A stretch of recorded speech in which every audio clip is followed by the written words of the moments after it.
Everybody coming aboard, thank you again. Getting better. Getting better and better and better. I think Zander just said it, man. We're all over the place right now. We're talking with our TV show on weekends. We got a radio show in the morning in Tampa. Um, we're doing interviews even with the Inquirer. We did this a couple hours ago. And, of course, here with you guys. So we appreciate you guys. We did an interview with the Philadelphia Inquirer, Rob Thorne, and we talked with him about radio. We did supposed to be coming out sometime, I think Sunday, and he was talking to me about the state of radio.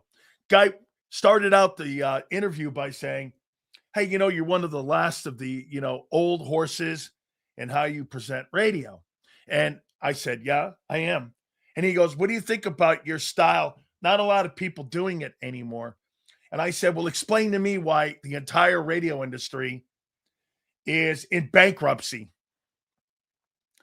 If my style, which ran radio, all the great shows that we had in the past, all those great radio shows, Bob and Tom, go back. I mean, Angelo, Howard Eskin, how is radio in the state that it's in right now?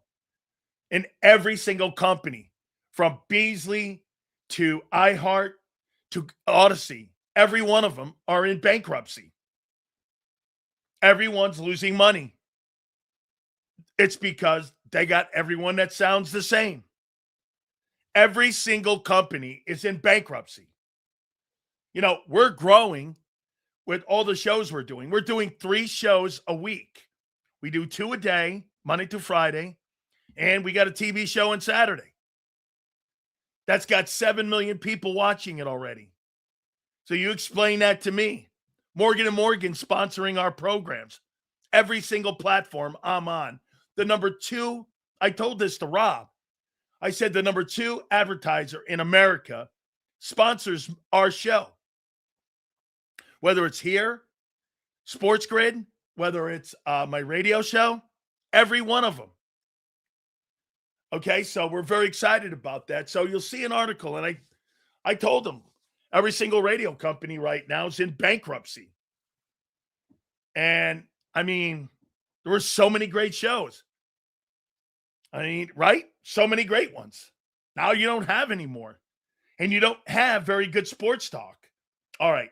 Appreciate you coming aboard. Please hit the like button. 78 days until the start of training camp. 78 days. 120 days until the start of the NFL season. We're right here, friends. I mean, you got to have your football team built pretty much right now. You got one other option. Oh, there's 2. June 1, cap casualties or trade. That's it. That's it. And you're going to battle with what you have on your roster right now. Is it going to be good enough? Is it going to be good enough to win a Super Bowl? Listen, I get people, it's funny. I see people all the time posting about like the Bills or the Jets or any of these other teams. Talk about yourself as an outlier, that you're talking about winning the Super Bowl. Not talking about making the playoffs. You're talking about going to the Super Bowl and winning it. It's an entirely different conversation. How many places are talking Super Bowl right now? What cities are talking Super Bowl? Chicago? Maybe. Los Angeles? Yes. New York? No. Okay. Seattle? Yes. Denver? Yes. There's very few cities that are talking Super Bowl. Dallas, they're not talking Super Bowl. Or I'll take that back. Dallas talks Super Bowl, but has no ability to get there. Okay? They have no ability to get there. They've been talking Super Bowl for 30 years. Okay? The Eagles are one of those teams that talk Super Bowl. It's really great to talk about a team that's in that position. Nobody wants to cover the Arizona Diamondbacks or the Arizona Cardinals or the Florida Marlins. Nobody wants to cover shitty teams like that. And it doesn't move the needle. The only reason you talk Cowboys is because so-called, by the way, I don't buy that anymore. Are the Cowboys the number one story? You know what's become, and the media is an example of what's wrong today with the media. We cover the Lakers and we cover the Cowboys like they're good. They're not good. The Cowboys and the Lakers are not good. They're average. But because of their brands, we cover them. They're just not good. Okay? I mean, have the Cowboys done a lot this offseason? Yes. Do I think they're going to be better? Absolutely. Do I think they could be in a position? But here, you got to go do it. Because right now, at least the one thing that the Eagles have compared to the Cowboys, you know what it is? They've done it. The Cowboys, we're talking about it. And the Cowboys should be good.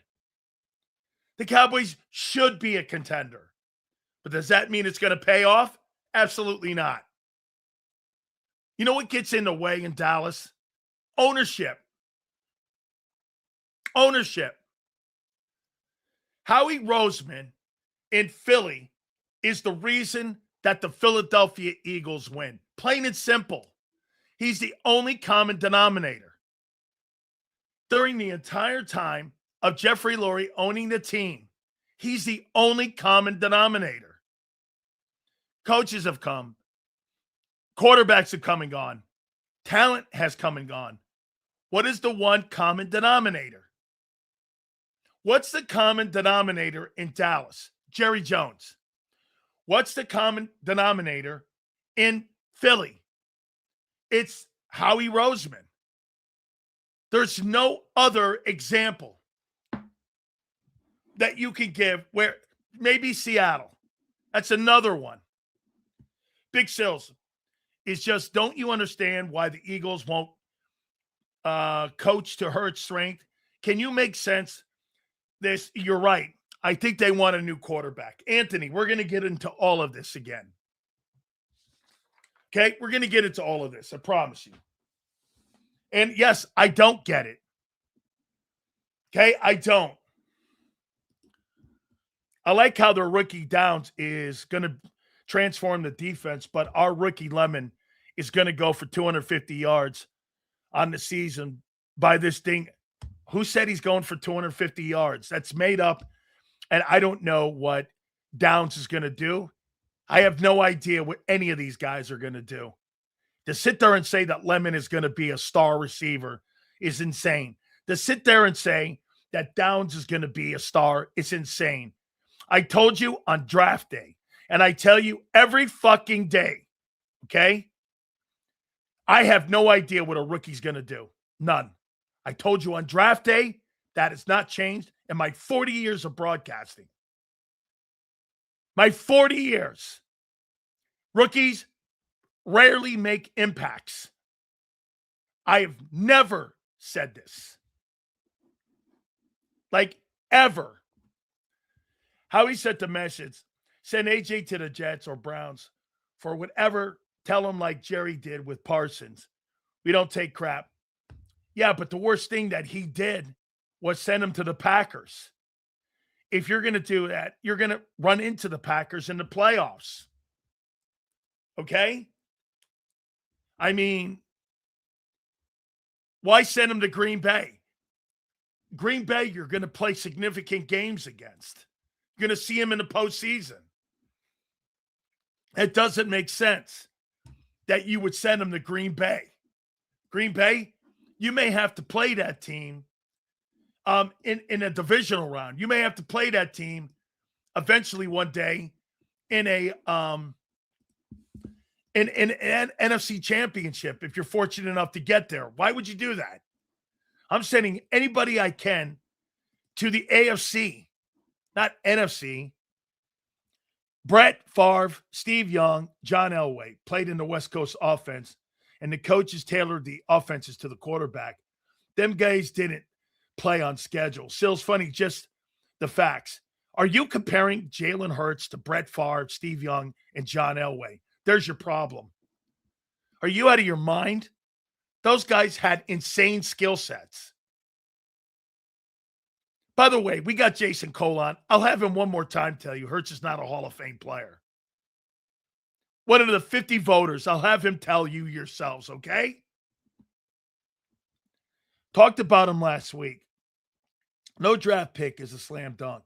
If a guy like Marcus Dupree can have a poor pro career, then anyone can. Downs is definitely not a slam dunk. Great prospect, though. That's exactly how you look at it.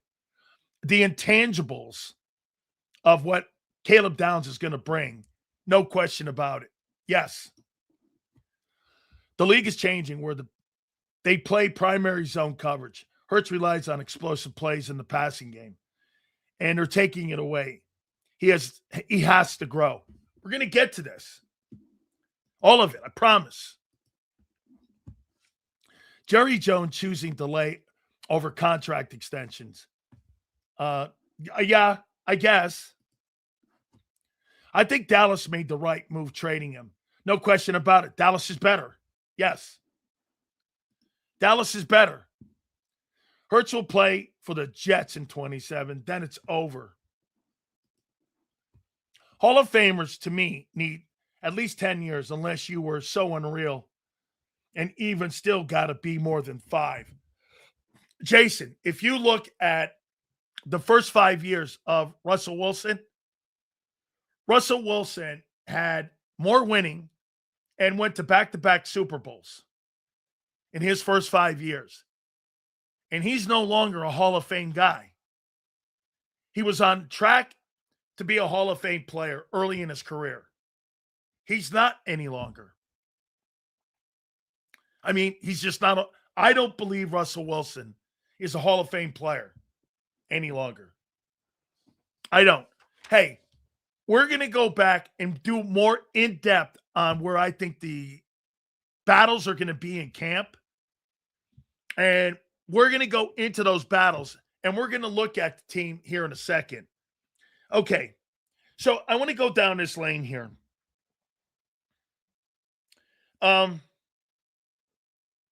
All these changes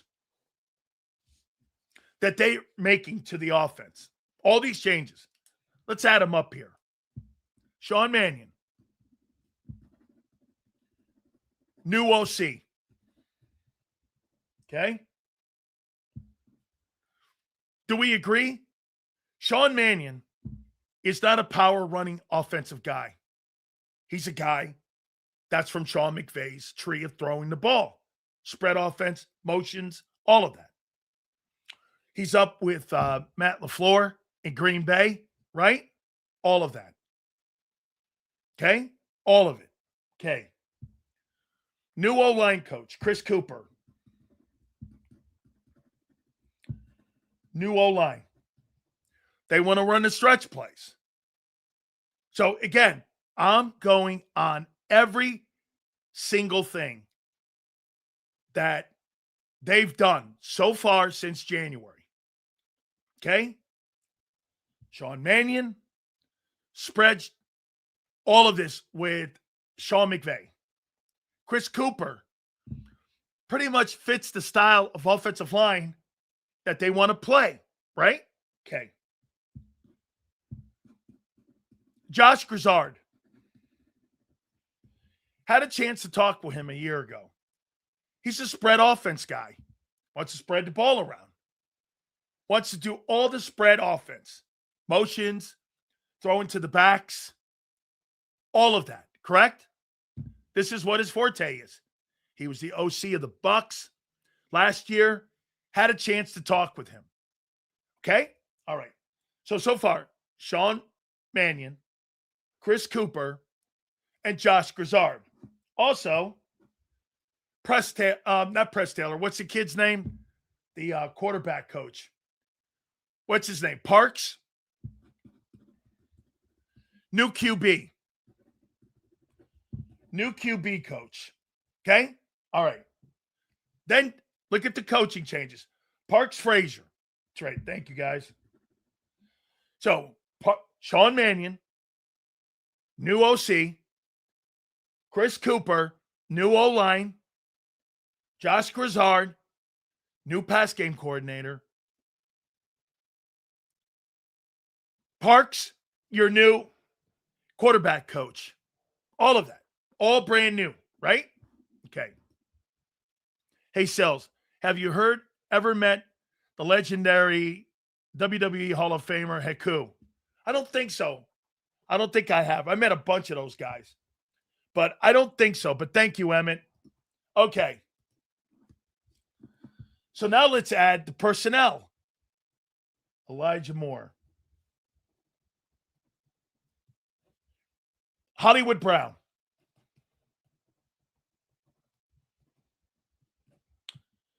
Mekhi Lemon. And Dontavian Wicks. And Stowers. So you've made 4 changes on your coaching staff. And you've made changes in personnel. Elijah Moore, Stowers, Lemon, and you're also getting rid of AJ. Okay. I want you to tell me this then, okay? All of this is conducive to passing. How come you haven't been able to convince AJ to stay?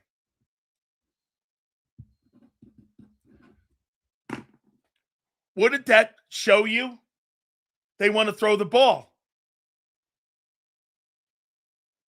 And by the way, nobody with 11 wins has that kind of turnover. Nobody in the National Football League. And then telling the quarterback, I want you to play different. They want the quarterback to play like Brock Purdy. Why haven't they been able to convince AJ to stay then? If they're doing all of these changes, 5 different coaches changes, 5 different personnel settings, how come you can't convince AJ to want to stay? If it's not about the quarterback or the head coach, why doesn't he want to stay? Here, you tell me. Why doesn't he want to stay? Why doesn't AJ want to stay? All of these changes are to throw the ball more. Why doesn't he want to stay? How come AJ Brown has not come out saying, I'm not going anywhere? How come the Eagles have come out and said, I'm not going anywhere? You know it's gone. He's done. It's over with. Why haven't they convinced him to stay? Help me out here. Ask yourself, why haven't they been able to convince Brown to stay? Let's see. Let's see here. Let's go to people that making sense here. Why the hell did he want to knock out Nick? I don't know any of that, okay? Passing game not going through him. That is a topic. Passing game not going through him. Okay? By the way, I'm asking you guys, how come AJ Brown doesn't want to stay if you're making all of these moves? I'm asking you. Mark my words right now. Hurts will prove all doubters wrong. Can't throw in the middle. Wrong. Can't throw from under center. Wrong. Everyone's forgetting he has Brady-level competitiveness. That has nothing to do with skill set. He's a diva. The reason we wouldn't keep T.O., he's a diva. Okay? So he's a diva. So far, he's a diva. Even though you're changing to throw the ball. By the way, I'm not asking you, and I haven't said Jalen Hurts' name at all. Why haven't you been able to convince A.J. Brown to stay? Answer the question. Stop with all your BS about you thinking this is about hating Hurts. It's not. Why haven't the Eagles convinced A.J. Brown to stay? You can't answer the question, can you? Because there is no answer. He still believes that AJ's staying, so there's no getting around that. Okay? This is why we're not converting with that. He's gone. His deal's done already. He knows Jalen will not be able to do it, and he's not going to waste another year of his career. Okay? That's a thought. Shields, I think it's more AJ. He may feel like it's not going to get better no matter who the OC is. Okay? Hey, some of you have some really good takes. Sills, I think Nick, the GM, know AJ played the way he played last year to force his way out of Philly. They don't want him anymore. Okay? Could be. Okay? Because he is a cancer to the team. I find this to be egregious. I've never heard anybody say that he's a cancer or lost the locker room. Nobody dislikes A.J. Brown except the fans now. When you have selfish antics, they are not team first. You're gone. Nobody in the Philadelphia Eagle organization has ever said this. I don't care if you have a 2,000-yard receiver. When you behave the way he does, nobody's ever complained about A.J. Brown. That's made up. All these changes. Why doesn't A.J.? Hey, listen, you're basically giving the entire offense a facelift. Why doesn't he want to stay now? Why? You're not better without him. You know you're not better without him. You're only making that up. You're making that up too. You want to talk about narratives? Read some of the comments in the chat. Those are narratives. I'm asking you a simple question. You hired a passing game coordinator. You got a stretch play offensive line coach. Josh Gazard believes in spread offense in motion. Parks Frazier is going to be somebody that works inside the organization. And you signed 5 different play catchers that are possession catchers. Makes sense. Just answer. Hey, listen, instead of thinking it's a personal attack on me, just answer the question. Saquon Hurts and Smitty also have the same mindset and are selfish. AJ is not being heard because he's the minority. That's another issue. Okay? Maybe the organization sees we need to get cheaper in offense. The business side of it. Twiz, you're starting to really, okay? You're starting to really hit some really homers as of late. Good against, you're starting to really make some great points. AJ can be good in the locker, but for a balanced team, he won't get his personal stats, much like the Pats of Brady. You let those guys go. That's not a bad take. The constant media frenzy is enough for the GM owners to want to get rid of somebody when the week in week out of the post games are about one player's antics. The head office isn't putting up with that. That's not a terrible take either, because you're right. After a while, enough is enough, no matter how good you are. This is going to be monumental pivot year and adjustment, and AJ knows it could be worse than last year. It's a gamble for him. Hey, by the way, Duel, that's a great take too. It's a gamble for AJ. You think the grass is greener? I mean, do you really think the grass is going to be greener on the other side? That's a gamble on his part. Are you not watching what's going on in New England right now? Okay. Dude, we just did within the last 3 years, buddy, Super Bowl. Yes, Dallas talks bowl. Understood. Then why are you changing? We're going to get to another topic here with Jalen in a second. AJ knows this will always be run first team with Jalen at quarterback. The new concepts aren't changed. That's another great take. Okay? Things aren't going to change because you're changing the offense. That's correct, Curtis. Curtis, you're the closest one so far to the facts.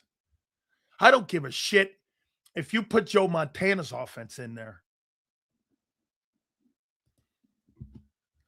AJ wanted out before sweeping changes were made. There's one reason. And it rhymes with Bailey. Hey, wait a second, Rasputin. You would have thought the complete facelift, okay, would have enticed him to say this. I don't want to go anywhere. I want to stay. You haven't convinced him. How many other players, I ask you now, in the locker room are also not buying it? Let me ask you this question. Do you think every single offensive lineman is bought into Chris Cooper? Yes or no?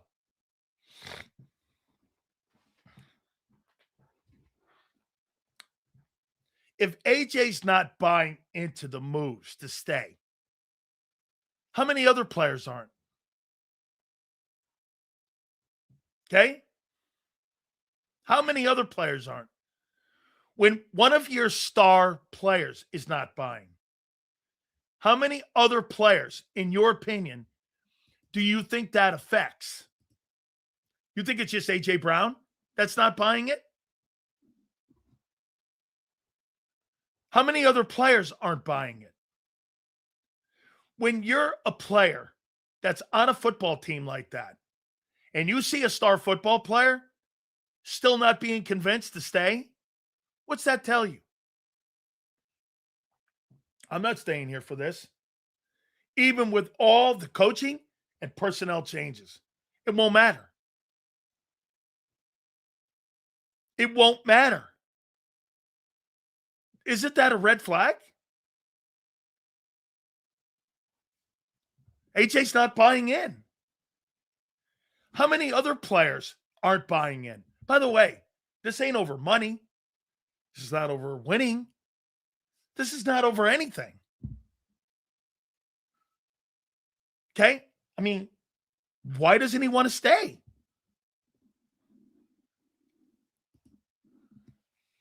He's about to be 29 years of age. This is a solid move from Howie, knowing, dude, anybody who thinks that the Eagles wanted to get rid of A.J. Brown and get compensation in 2 years from now, that's a ridiculous take.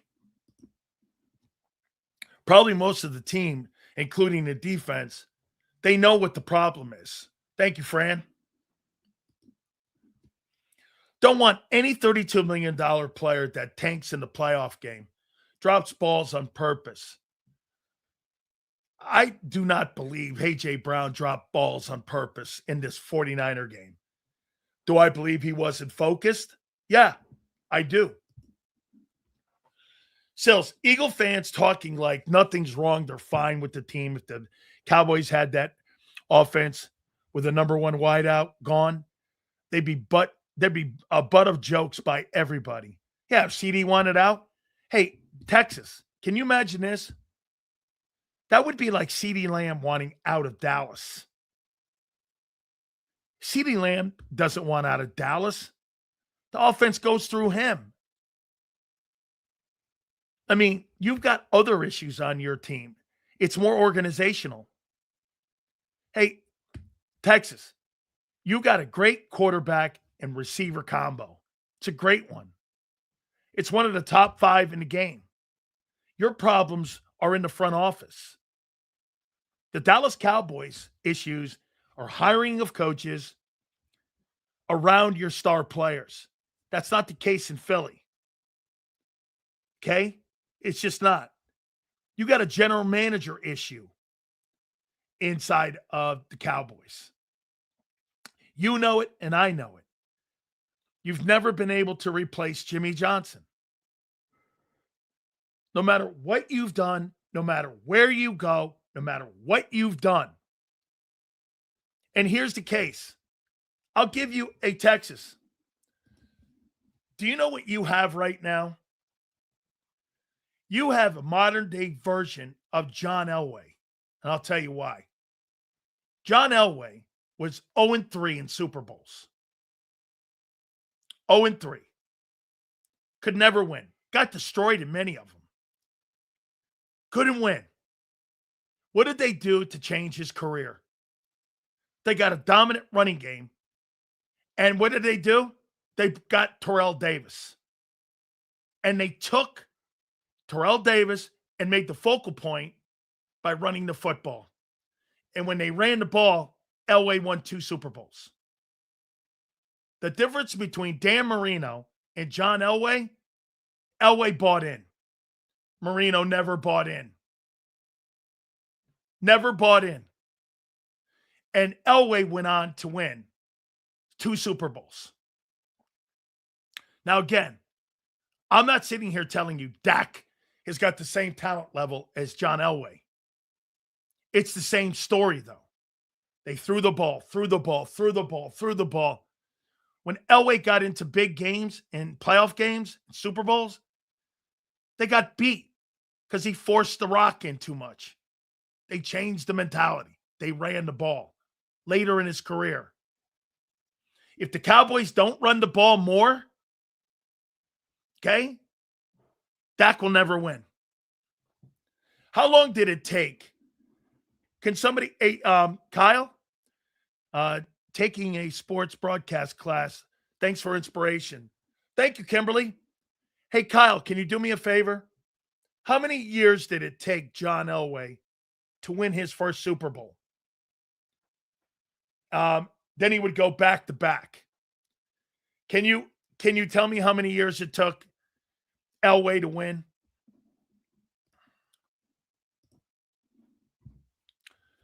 I'm not a Cowboy fan. Just because you play there doesn't mean you're a Cowboy fan. Okay? Not a Cowboy fan. Okay. Thank you, guys. So it took John Elway 15 years to win a Super Bowl before they figured it out in Denver. 15 years. 15 years to win a Super Bowl. Actually, I'm more of a Giants fan because my uncle played there. Robustelli, Hall of Famer. Cowboy fan? Not really. Actually, I don't even really root that much for the Bucks. Got Elway a running back and defense. That's right, James. It took John Elway 15 years to win a Super Bowl. 15. Because why? Got to have a running game. That's how the Eagles have been able to win. They're not winning with passing. We know that. They're bottom 10 the last 5 years. They're not winning throwing the ball. They're winning running the ball. They won the Super Bowl with an incredible performance by Nick Foles against Brady.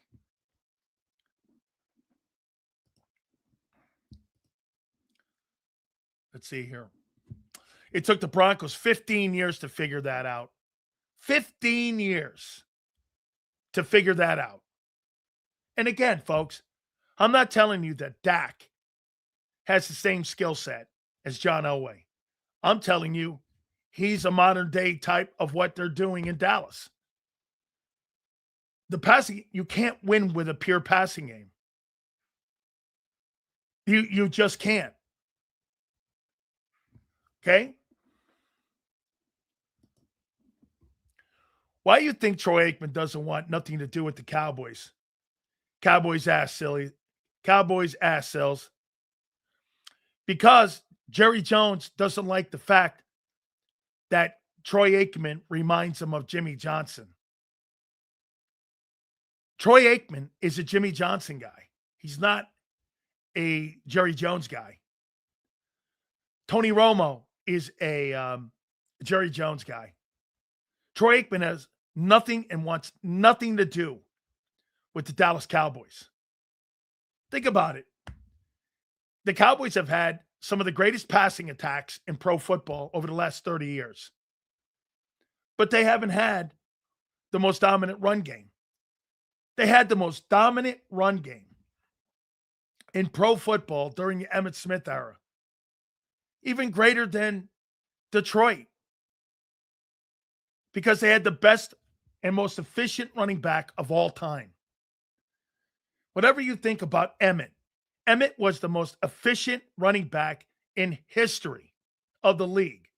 He may not have been like the most flamboyant, electric, but there's no running back like Emmitt. Every level he dominated. Every single level. High school, college, professional. Counting the playoffs, he's got over 20,000 rushing yards. He turned an offensive line that was horseshit into the greatest O-line of all time. Every single one of those guys that were in Dallas before Emmitt showed up were there. Crawford Kerr, Nate Newton, Mark Tuney, Tom Rafferty. All of those guys were there. And they won 4 games previous before Emmitt got there. Emmitt goes there, changes the entire landscape. I mean, Emmitt Smith was the reason that the Cowboys dominated. Not Michael Irvin, not Troy Aikman. It was Emmitt. I mean, Emmitt was the reason. You guys can pick all the running backs you want. Nobody's had more success. Here, figure this out with Emmitt. 18,000 rushing yards. I'm not even counting postseason. 12,000 rushing yards in high school and 5,000 rushing yards in college in 3 years. Emmitt Smith went for 35,000 yards in high school, college, and in the pros. 35,000 rushing yards. There's nobody close to that. Nobody. Was Barry more electric? Yes. Was Gale Sayers more electric? Yes. Was there more powerful running backs? Yes. There wasn't more successful running backs. The running game is the secret sauce to winning. Correct. Duel. Here's the secret. Okay? Since 1920, when the National Football League was founded, the 2 things you have to do in pro football, in my opinion, to win. You ready? Run the ball, stop the run. That hasn't changed. It's still the same. Stop the run the ball. So Dallas has not had a 100-yard rusher in the playoffs since 18. They need to That's right. That's right. Dallas can't win because Dallas can't run the ball in the postseason. I mean, listen, hey, my friend, do I like other running backs than Emmett? Yes. But get this. He's a 3-time Super Bowl champion. He's a Super Bowl MVP. He's an NFL MVP. And he's the all-time leading rusher. And nobody's going to touch him for the next 50 years. Passing yards will be broken. Emmett's rushing title will never be broken. That's what made that Cowboy run. It wasn't any of the other two guys of the triplets. The point I'm making, Dak can't win in Dallas because they changed mentality. And that's what the Eagles are trying to do. You're getting away from something that made you great. What separated you from Dallas, you had the commitment to the run game. Now you're making all of these cosmetic changes to the pass game. And here's the next topic, okay? How do you tell Eagle fans? Think of this, JP. How do you tell Eagle fans that the last 5 years, we can't win this way anymore? How do you explain that to you guys? How do you explain that? Answer that question. You're the fans. Everything I just told you about the Cowboys and what they're doing wrong, make that make sense. How do you tell Eagle fans the last 5 years, okay, and how we won? We're moving off that, and we're going to be more of a passing attack. And how do you explain that? The biggest risk in 2026 is telling Eagle fans that the last 5 years, we can't win this way anymore. Imagine that. We can't win this way anymore. So we're going to do something completely different than what we've done the last 5 years. You're basically ripping up everything that made you great to do something completely different. How do you know you even have the personnel?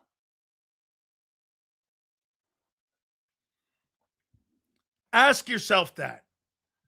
They're asking you and telling you,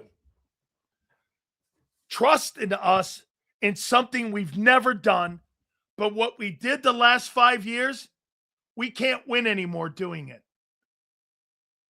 That's the biggest risk. The biggest risk going into the 26th season is all the changes you've made. And then trying to sell that to Eagle fans. The last 5 years, we can't win like this anymore. You just all agreed. 5 different coaching changes in the offense. 5 different new pass catchers. And they're trying to explain to you, can't win that way anymore. Get this. Don't listen to me. Watch what they're doing. Look what they're doing. You don't have to listen to me. Just watch what they're doing.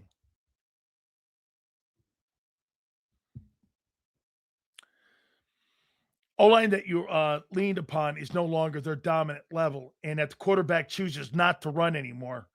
What are your options? Okay? Relative. Okay.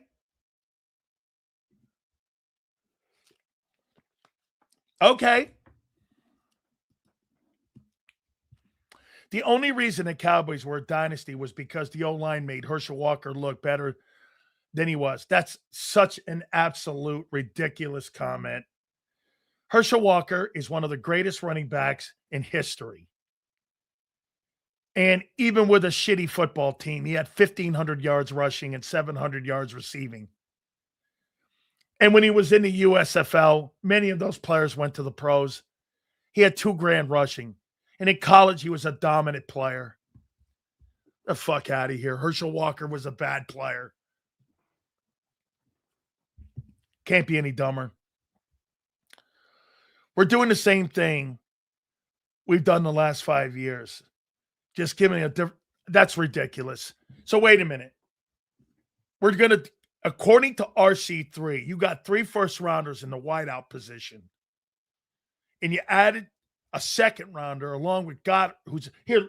Look at what you have in the run game.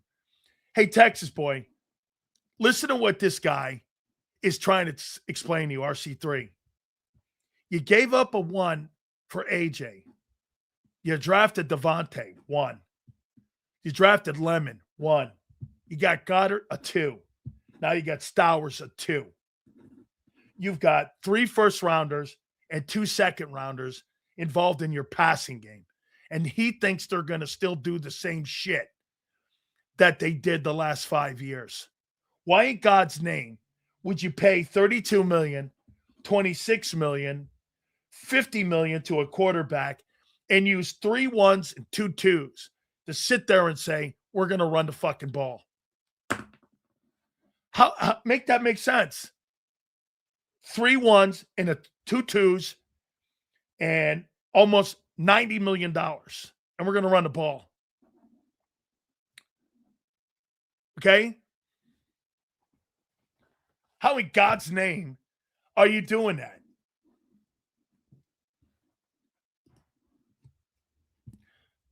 That is not what the Eagles are doing. We lacked in the passing. We are making it more balanced. We're improving the passing game.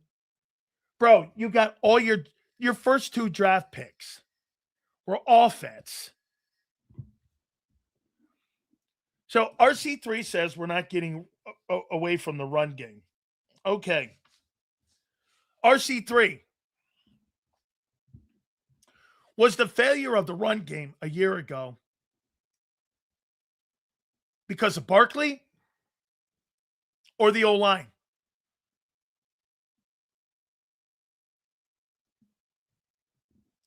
Was the failure of your run game a year ago, was it Barkley being off or the O-line being off? O-line. So, Bob, Ish, how do you know it wasn't Barkley? Their pass protection, they were second in the league. How do you know it wasn't Barkley that he's out of gas? How do you know it wasn't this? Like Jeff Stoutland said, running bad run plays. How do you know it wasn't Kevin Patullo with bad play calls? Everyone's assuming the O-line. Okay? So you're saying that Barkley is going to have, 1,600 yards this year? And why are you assuming that the O-line will be healthy? Because they're what, older? What do you're hoping? How do you know Barkley's not finished? I never said the offensive line was horrible. I never said that. You are.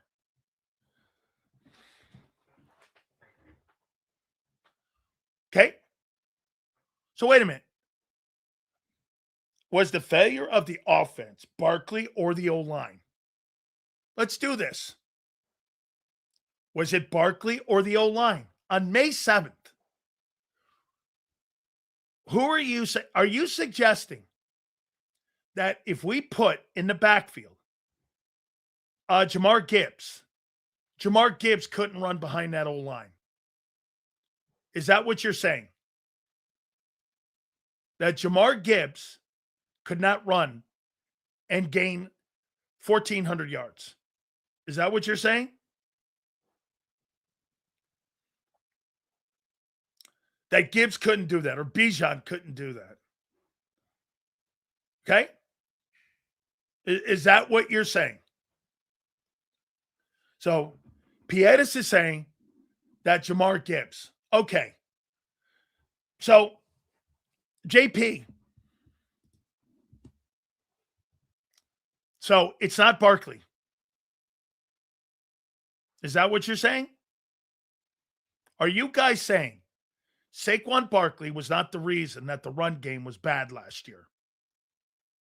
Is that what you're saying? And that it was all O-line? So Barkley's got a ton of juice left in your thoughts. I don't think so. I think that 2024 began the ending of the clock. Every running back's got it. Not everybody's Emmett. Okay? I disagree with you. I think it's Barkley. I think a better back would gain more yards behind that O-line. And by the way, how much do you think the passing game affects the run game? Anything? Anybody? You think the passing threat has hurt the run game?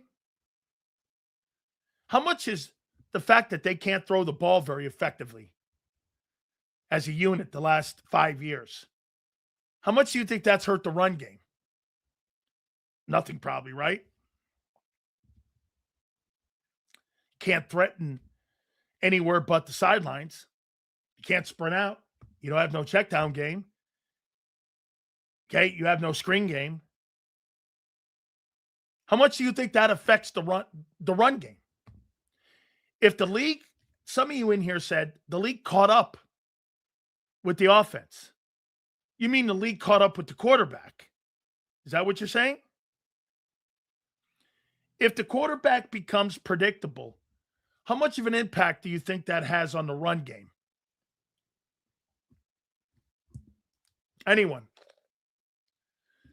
If they've caught up with the quarterback in the pass game, how much do you think that affects the run game? I think it's a fair question.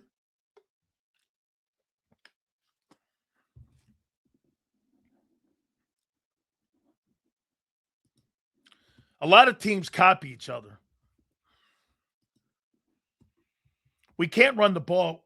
We lose control of the pace of the game. That Sticky Dog, that is a great comment because time of possession, field position is what wins ball games. Absolutely. Dude, football starts with the trenches. You know that. Okay, so wait a minute. I just got through telling you folks that Emmitt Smith transformed an offensive line that was dog shit prior to him getting there. Dog shit. Just complete dog shit. And when Emmett got there, it changed the entire landscape. Okay, here, let me show you something.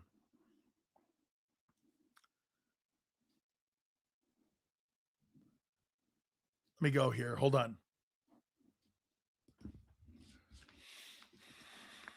1989.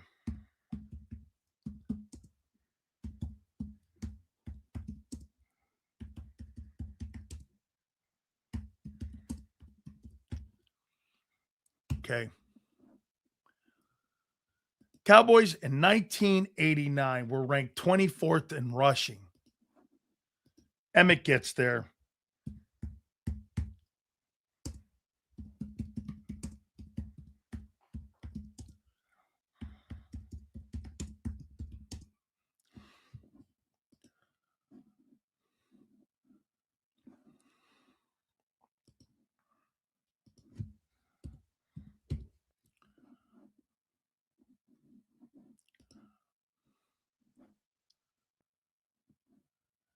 The NFL, when Emmett gets there, his second year, they were the number one running attack in pro football with the same old line.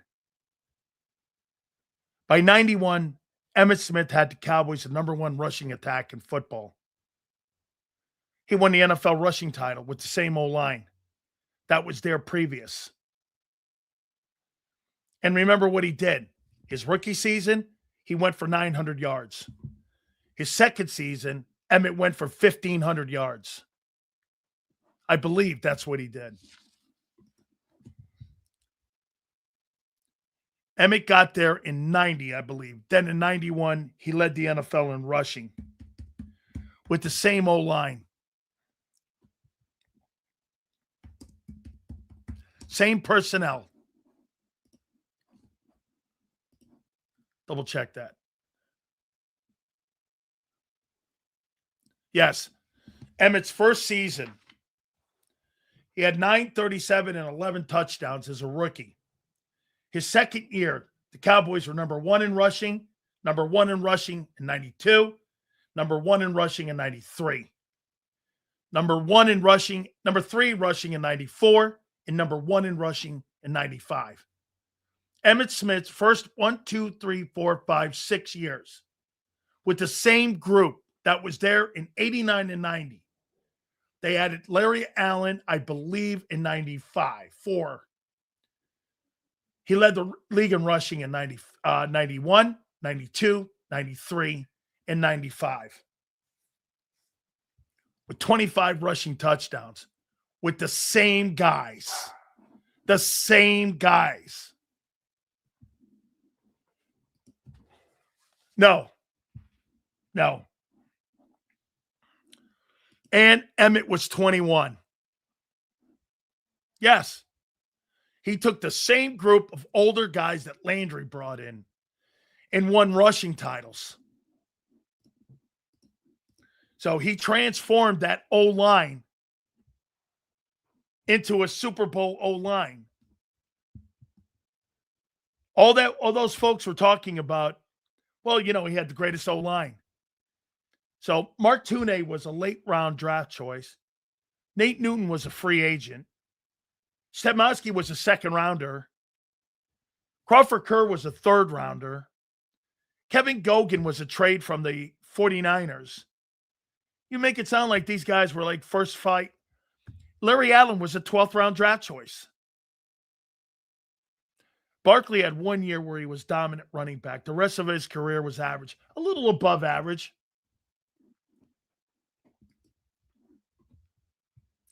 Emmett made him better. Only one offensive lineman from the 90s is in the Hall of Fame, Larry Allen. Correct. Swab, that's the point. How do you know it wasn't Barkley who made the O-line look bad? Is my point. You're assuming it's the O-line. I saw, am I right? Help me out here. I saw in the playoffs in 24, Cam Jurgens and Landon Dickerson dragging their legs during the playoffs. Am I right or wrong? You guys remember that? And Barkley was still running the football well.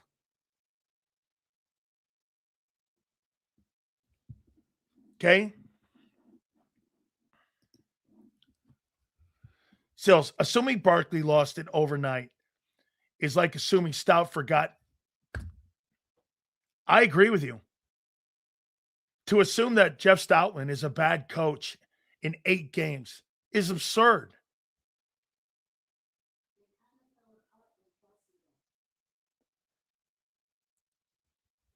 A little bit, Cam. I think Cam Jurgens had a really good year in 24. But I tell you what happened is that Cam couldn't keep the stability and the consistency that Kelsey had. Kelsey played 14 years of great ball. I don't think Cam has 5 years of great ball left. Some guys have long windows. Some guys have short windows. And I think Cam in that tush push, I think it beat the shit out of him. Where Kelsey could take it. Kelsey, get this. Kelsey was a player that was consistently a great center year in and year out. Okay? I'm not sure Cam's that guy. I don't know that yet. We'll see if he comes back. I mean, he went down and got the Brazilian butt tuck juice stem cell thing, and we'll see what happens. He's a young player still. Still's assuming Barkley. Again, look at Barkley's career, though. Okay? Here's and by the way, Saquon looks like a cool dude. And I like the guy. So no shade. Here's Barkley's career. So here's Saquon. His first year, 1,300 yards. And he had, what was it in receptions? He had 721 yards receiving, 91 receptions. As an overall running back, that's Christian McCaffrey stuff. A great beginning to a career. What happened after that? 1,000 yards. That number in receiving goes down to 438. After those first 2 years, his third year, 2 games, 34 yards rushing. After that year, 2021, he's hurt again.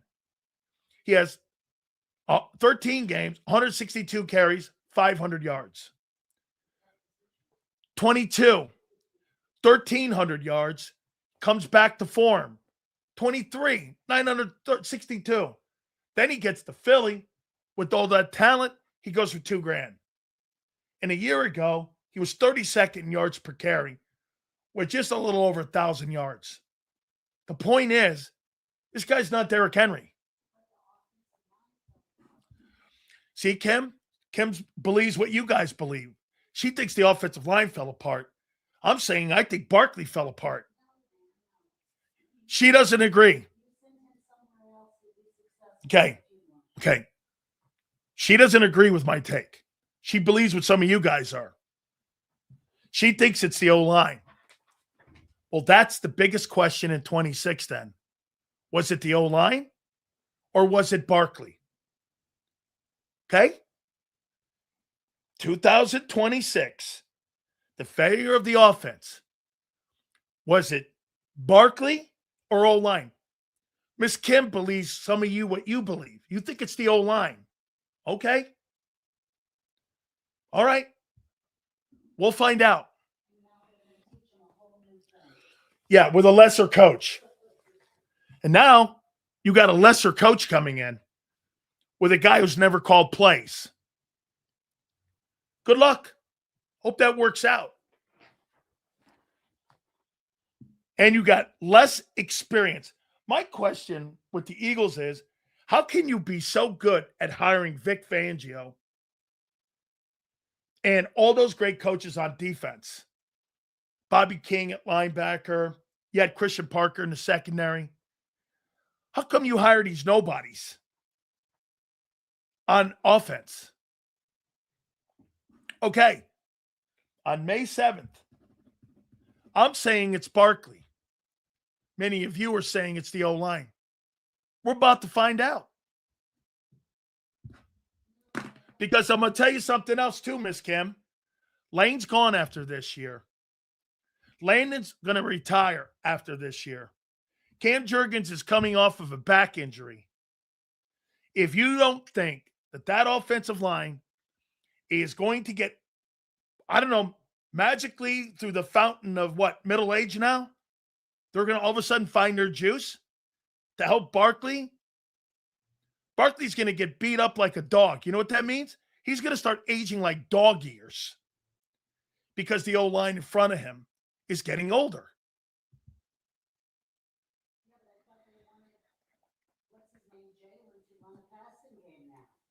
They do want to. That's why they're going to the passing game.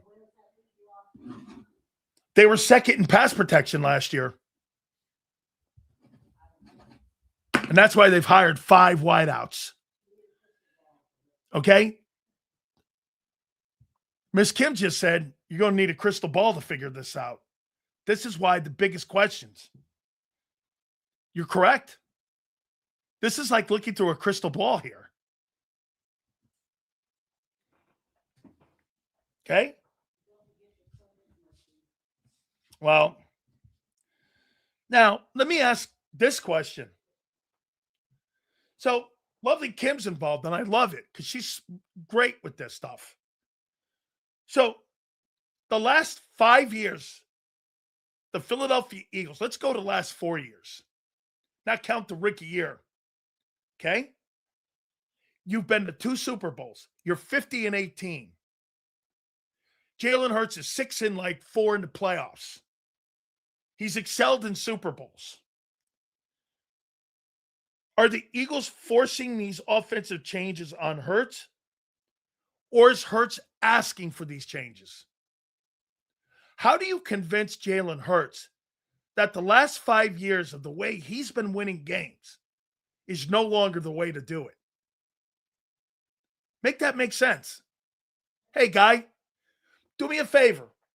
All the shit you've done, all the Elizabeth just said she's a savant in football. She is. She's great at it. Listen, how do you go to Jalen Hurts and tell Jalen Hurts everything you've done the last 5 years?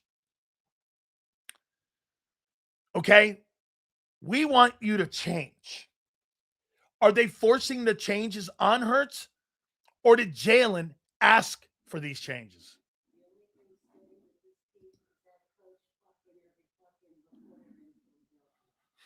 That's not him. That's the guy in New England. Does number one deserve the coaching he's got in his career? Yeah. Why don't you get the best coaches you could possibly get for Jalen Hurts? Okay. So are you under the assumption that Jalen asked for all of these sweeping changes? Why would a guy who knows how to drive to a destination and knows how to get through the destination and knows how to win games, why would you ask him to take a different route? Hey, get this. What's he, Columbus? I mean, hey, I thought I was finding, I thought I was going to China. Instead, I ended up in America. Why would you ask the quarterback on all of his success, hey, Jalen, I want you to completely change in all the shit you've done? And are they forcing this on him? Okay. Why? Hey, Jalen, guess what? Last 5 years, all the great shit you've done, Jalen went to them and said, let's completely flip the entire offense. When he's had a bottom 10 passing game for the last 5 years. The Eagles have had the bottom 5 passing attack in 5 years. Bottom 23, 6, 16th, 29th, and 23. That's bottom 10.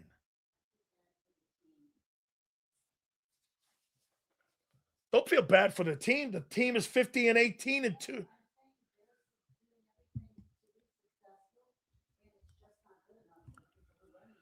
That's another great point. They're doing everything to be successful, she said. And they have been. And get this, it's not good enough. Now, that's why I'm saying Howie has been unfair to number one. Little bit. By the way, get this what they do, Cam. They turn around and they hire a guy who's never called a play for the second year in a row. I mean, so what are you going to do? You're going to hire somebody to do heart surgery on you, fresh out of Harvard, and he's never done it before? Or are you going to trust the old gray-haired guy who's done 1,000 of them? They're overcooking the sauce is the point here. Completely true. They're overcooking this offseason here. They're overcooking it. Leave well enough alone. Dude, if I have Secretariat, I'm not going to turn Secretariat into a trotter or a show pony. I'm going to run Secretariat as long as I possibly can.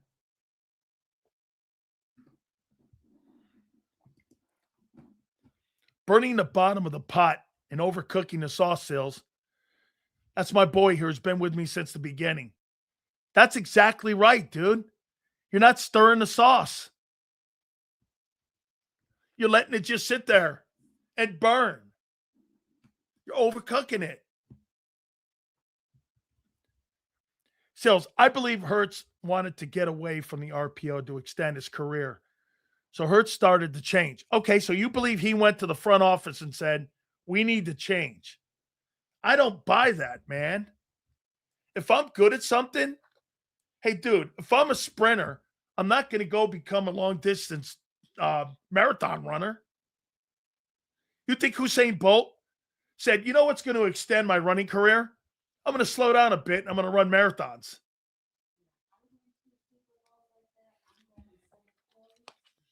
That's right. Dude, correct. If I get to 2 Super Bowls and win one of them, dude, I'm wearing the same socks every day. I'm wearing the same shirt every day. I'm parking in the same parking spot, drinking the same out of the same coffee pot. I'm not doing anything different. I mean,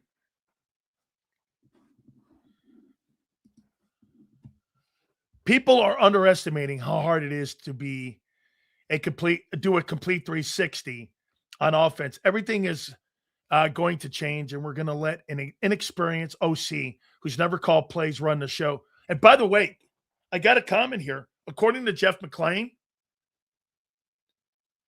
this will be the first offensive coordinator. Sean Mannion will have complete autonomy. He'll be the first one to have complete autonomy in running the offense. A guy who's never done it. Hey, at least they're all in. Think about that. A guy who's never called plays. This will be the first time that they're all in. And remember, this is not a Jalen Hurts offense. He's never run it. John McMullen on Bird 365 keeps saying he doesn't believe it, that they're going to revert back. If they revert back, it's the biggest failure in the Sirianni era. You spent 3 1s, 2 2s, brought in all these new coaches to go back to what you did. That's a failure. I mean, the further his career goes on in Philly, the further away you're getting from his skill set.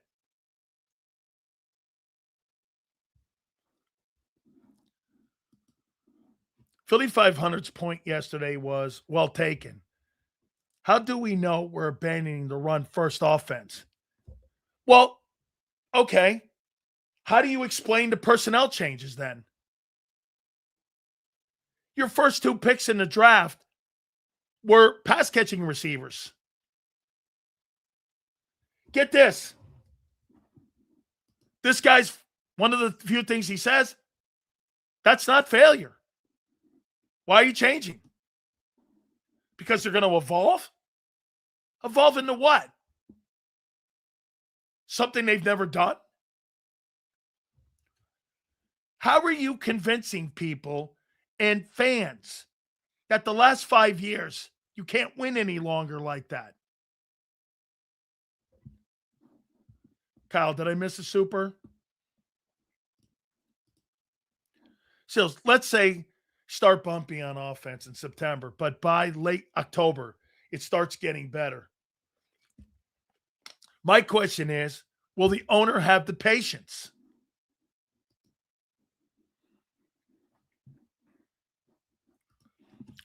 Remember when we changed defensive schemes in 23? How did that work out for us? I bet it's going to be twice as bad if they change back to Nick's offense in the season. They have to be all in. Yeah, you got to be all in on this. Sills, you said it yourself. Hurts' career in Philly was going to be short playing the RPO. Hurts and Lynn wanted to go longer. Hurts asked for the change, but the organization picked the direction. I'm not going to dispute that. So, one of the questions that Zander, who's going to be up in a couple minutes here, we keep asking, did the owner want this? I thought about that last night, that question. You know what I said? Was it Jalen? Was it Jalen Hurts that wanted this change?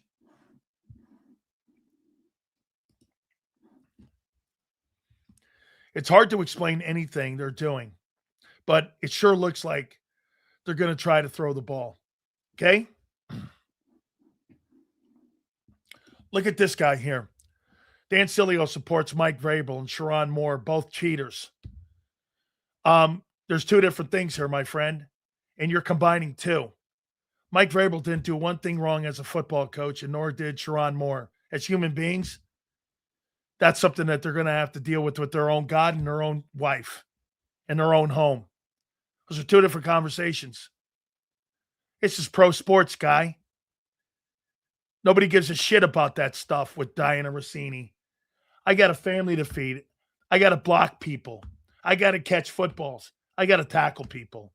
Whoever Mike Vrabel's doing has no bearing on my life. I'm a pro football player. And you're tying two things into one. And you got an owner who got caught with his pants down in a Chinese massage parlor. And you think that Bob Kraft is going to have character to fire the guy? You're out of your fucking minds. At worst, he'll resign because of his family. At the end of the day, though, you're an idiot. Again, seriously, Sills, how as an organization did you not see how great the offense was in 22 and say, whoa, we have to build on this and make this? Again, David, I agree. Dick Train says, I support those guys. Support what? So wait a minute. Get this. Where's that take? By that Duke, that dumbass. Get this. Under this guy's opinion, nobody should go to work then in New England today. We have no bearing who the head coach is. That's an owner's decision. The owner puts Mike Vrabel in the building. I don't. It's not my football team, jackass. If you want to put Adrian Peterson, who beat his kid in his genitals with a switch, and I've got an incentive tied around a rushing incentive, how about this? Think of this. If my offense is in the top 3 with Adrian Peterson running the ball, and I get $1 million because we're in the top 3, you think I'm going to stop blocking for him because he beat his kid? I'm not. That $1 million goes to my family. You compromise my integrity, the owner, by who you put in the building. I don't hire these guys. The people I play with, I have no bearing who you put in there. But yet you think, because the guy's in the locker room, that you have a bearing on that. Okay? It's ridiculous. It's a stupid take. You think players have any say in what players are put in the locker room or coaches that are hired? Get the fuck out of here. This is a dictatorship, the NFL. I mean, this is not where everything is fair and even. I mean, you know why? Only pinkos look at it that way. Who said Mike Vrabel is the man of the year? Who said that he's a good dude? What does that have to do with anything?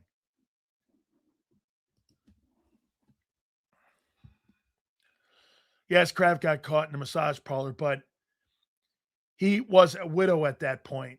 I'm not making excuses for a guy getting caught in a massage parlor.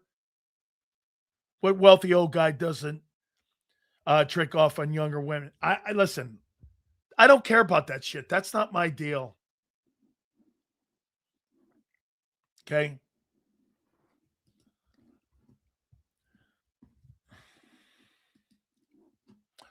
Didn't they almost give him Coach of the Year? He did get Coach of the Year.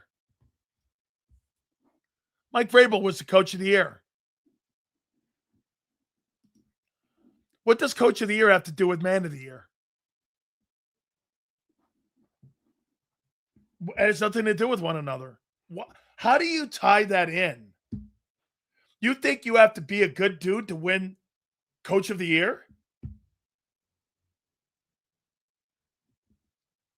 Do you really think that? In what world? Sills, he's not a good guy. What does that have to do with coaching? Some of you Eagle fans sound soft in the comments. We're talking football. Right. Nobody's inviting. Okay. Again, you see this here by Elizabeth? What does that have to do with football? She's not wrong. What does that have to do with football? Okay, here. Let me go back to Elizabeth's comment. How many people in here think Bob Knight was a good dude? How many people in here believe Bob Knight was a good dude? How many people believe that? That Bob Knight, the man who motivated kids, told them to have character, be a good dude. When here's the guy that, and I'm paraphrasing, hey, if you're getting raped, you should lay there and enjoy it. Bob Knight said that to Connie Chung in a 60-minute interview. That's the guy you send your kid to? But what did that have to do with winning? Indiana kept that guy employed for 15 years more. Absolutely.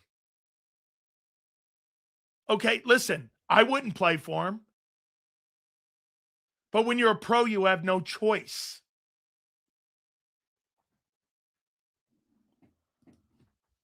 You missed the point. Most of these coaches, okay? Here, look at this. Mike Vrabel's a cheater and terrible husband. Yes, the Patriots are a trash organization. He should be fired. You just said it. He just said that the Patriots are a trash organization. Mike Vrabel's a cheater, but they should fire him, even though the Patriots are a trash organization. Why would a trash organization fire a guy who did the same thing the owner did? Why? Because it's his bat and ball?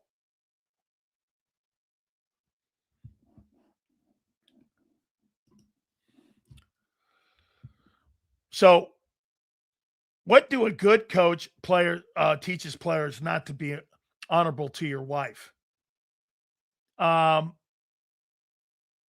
Dude, how in God's name do me as a player in the NFL have any input on who my coach is? Okay? By the way, Diggs was exonerated in court yesterday. Double standard. You can't do what the owners do. Who gives a fuck? What is this? TM's, yeah.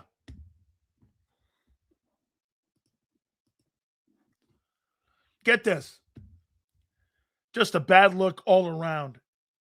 And the NFL is hiding it. The NFL's not hiding anything. Roger Goodell told you on draft day when he was asked the question by Mike Greenberg, this is a private matter, has nothing to do with us. What a world. You can sleep with, the last time I checked, doesn't make a difference in football. Who cares? In pro football, how does it matter? Charles, should these players not show up to work?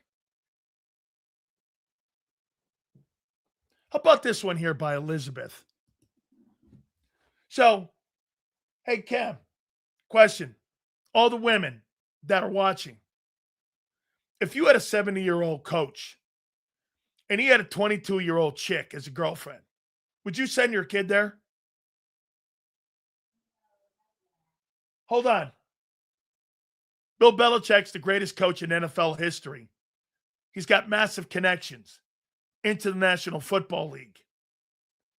He's coached some of the greatest players of all time and developed Brady and Lawrence Taylor. You're telling me you don't want your kid to be coached by the greatest coach in football history?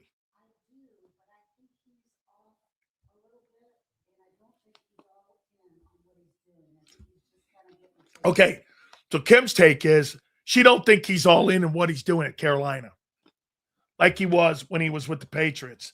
Now, that is a reason not to send your kid there. That is. Bill, are you all in?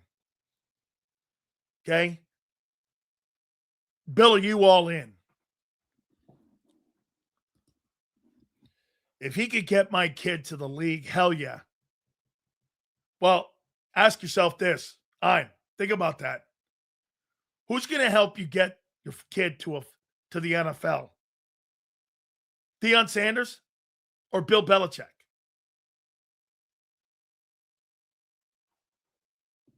I mean, Bill deals with personnel people.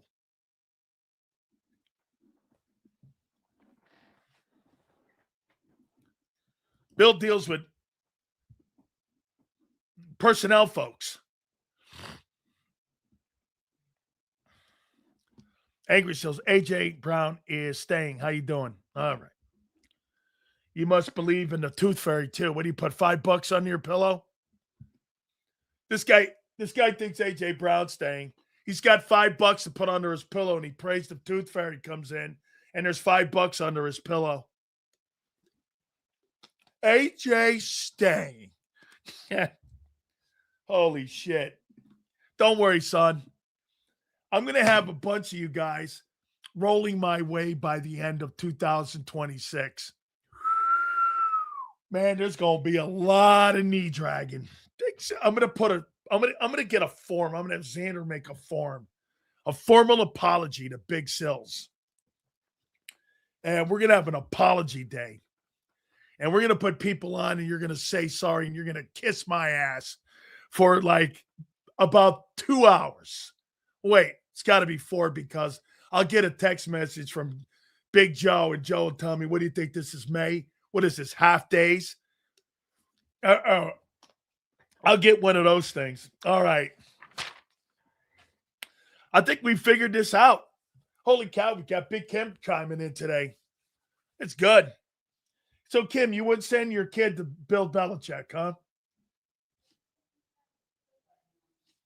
You don't think he's all in? All right. I would buy that. I want to send him to somebody that's all in. Yeah, but Kim, I want one more thing here, though. If he can recruit a 22-year-old chick, I don't know. I don't think Bill's lost his touch there a little bit. You know what I'm saying? She said she's probably with him because he's so handsome. And Debonair. That's probably why. Isn't that what you told me about those Facebook chicks trying to like come onto my Facebook? That those they were not real. They were some fat guy sitting in his basement, like LJ or this guy Johnny in here with cookie crumbs on his chest. Oh, okay, I got it. That's okay. I got it. You know, I don't accept anybody now. I'm afraid of everything now. Without further, by the way, Big Z's getting married too, boy. I'll tell you. That's what I'm saying. Without further ado, yes, sir, we got it going on here today, boy. Plus, we're going to break down position by position, and we got Jason Cole at 5:30. That'll be with us. Hit that like button. Without further ado, my boy, Big Z, Zander Krause joins us now. How you doing? What's up, Sills? How you doing, brother? Love the master shirt there, bro. Did your brother get you that too? Yeah. I never been. I'm a poser. No. Hey, dude, that's not cheap.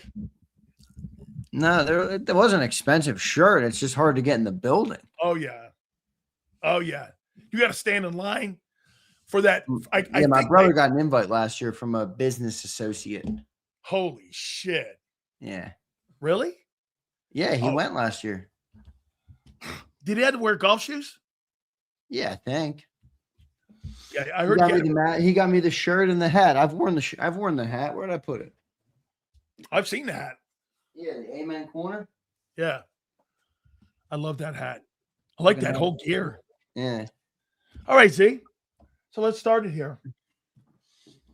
Are the Eagles forcing this offensive change on Hurts? Or is Hurts asking for the changes?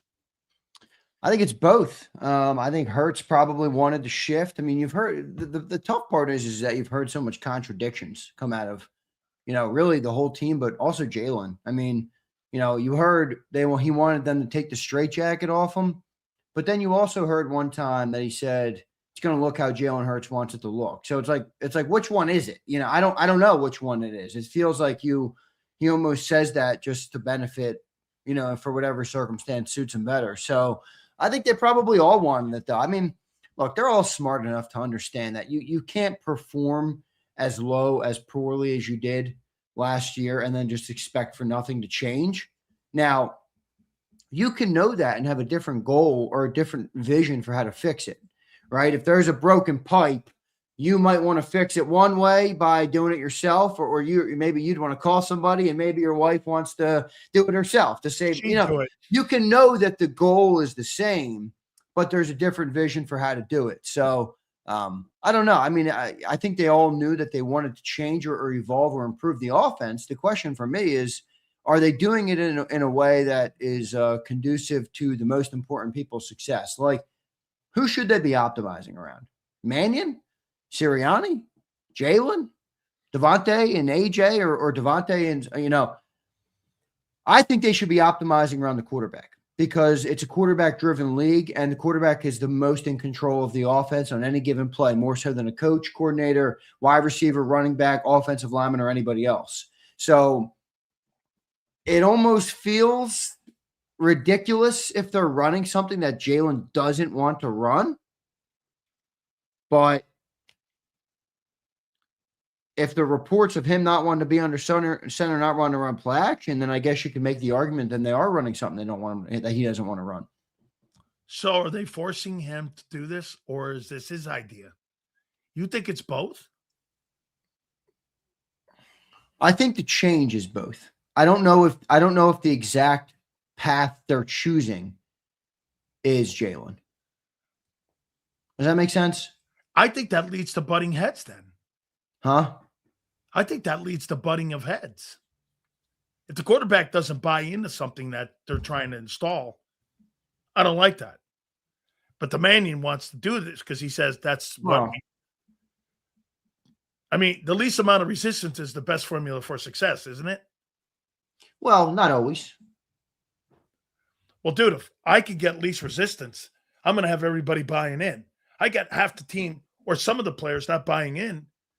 That's a bumpy ride to installations. If I got half my unit not buying in, how are you going to row in the same direction? Well, I don't. They all have to buy in. You're talking about more the direction that they chose. I think that's different. I mean, once the direction is chosen, well, I see the direction they're going.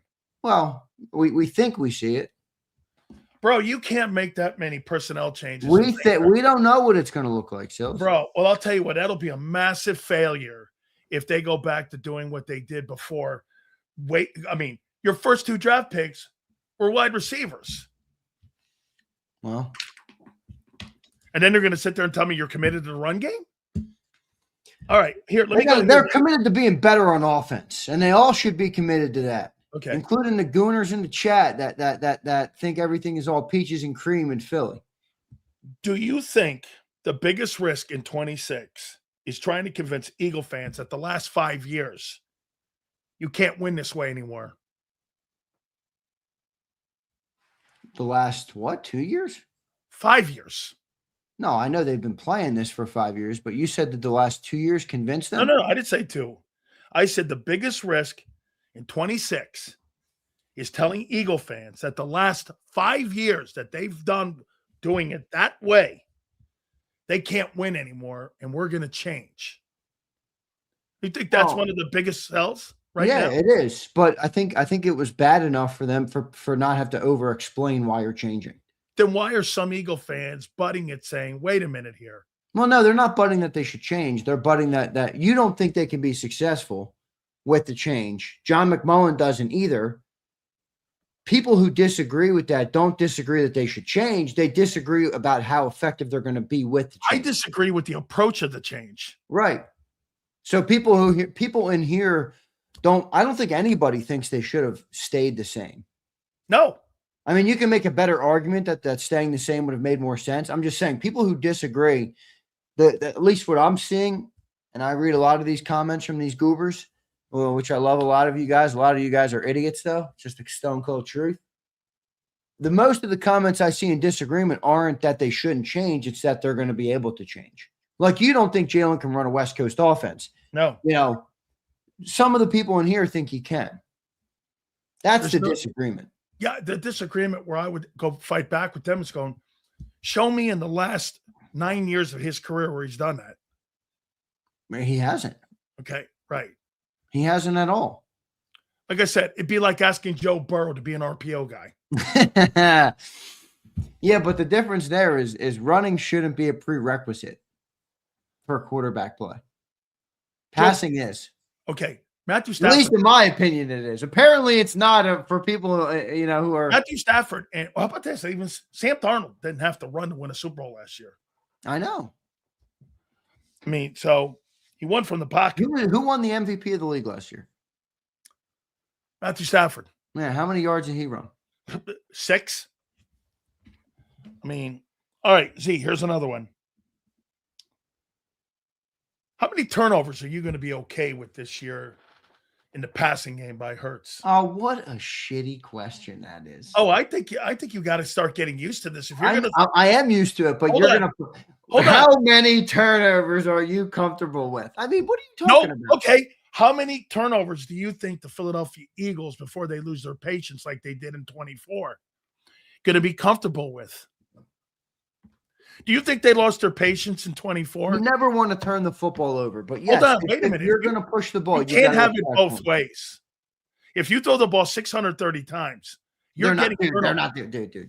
Okay, if you throw the ball 630 times, Jalen threw the ball 540 times in 23. That was his most ever. Okay, well, I'm assuming with all these changes here, you're not going to throw the ball 300 times. No. Do you hear the tale Hold of on. the extreme? I'll show you what. 630 or 300. How about right in the middle? How about 450? Wait a minute. Okay, hang on here. Oh, you got to be comfortable with turnovers if you're going to increase the passing game. I never said I wasn't. I'm just saying I'm not going to put a number on it. You never want to turn the ball over. But yes, you're right. If you're going to throw the ball more, you better expect a little bit more turnovers, and you got to learn to live with them a little bit better. So Zander thought that number that I said 630 was over the top. Way over the top. Really? In 2023, he was 62 passes away from 600 attempts. All right, that's a pretty good amount. Okay, he threw the ball for 538 times. Okay, so you're talking about if they're going to, you don't think it's more than 60, but okay. Okay, wait a minute now. Hold on, though. You don't think they're going to throw more than 70 passes more this year than they did in 2023? My guess for attempts this year is 485. Well, that's not an improvement in the passing game. Yeah. That's actually one of his. It's not a higher volume. Hold on. The lowest he's ever thrown for is 432. And what did he throw for last year? 361 and 24. What did he throw for last year? 454. Yeah, 485 to 490. It's right on the dollar. Take it to the bank, everybody. Write it down in your notebook. So without A.J. Brown in the offense, you think he's going to throw the ball 490, 480? Slightly more. Not much more, slightly more. And the throws need to be more efficient and more productive. What type of throws? Effective, I should say. More effective. What type of throws are we talking about here? So they're not going to increase the volume. Did you think they needed to increase the volume of passes a year ago to win? No, I think they needed to be better at it. Better at it.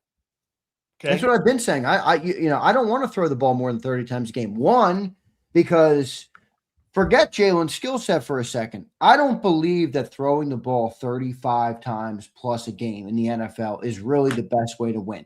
Now, is there circumstances where that does make sense with your personnel? Sure. Guys like Joe Burrow, Matthew Stafford, makes sense. But I'm saying from the big picture, when you extrapolate everything and you look at the cold hard facts, I don't believe that that's the best method to win for the average or this quarterback.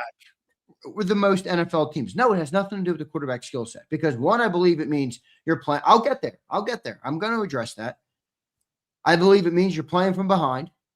I believe it means that you're not a balanced offense to keeping defenses on their toes with the run and the pass. I believe you're limiting yourself offensively to some extent, and you're probably exposing yourself to a lot more turnovers. That's position number one before you even get to the skill sets. Then you get to Jalen's skill set and you understand he's a playmaking player who plays, makes plays a lot of times outside of the pocket. He's not a conventional pocket style quarterback. He's not a pocket passer. And you don't really want to have him sit back there trying to dissect defenses. That's not going to work.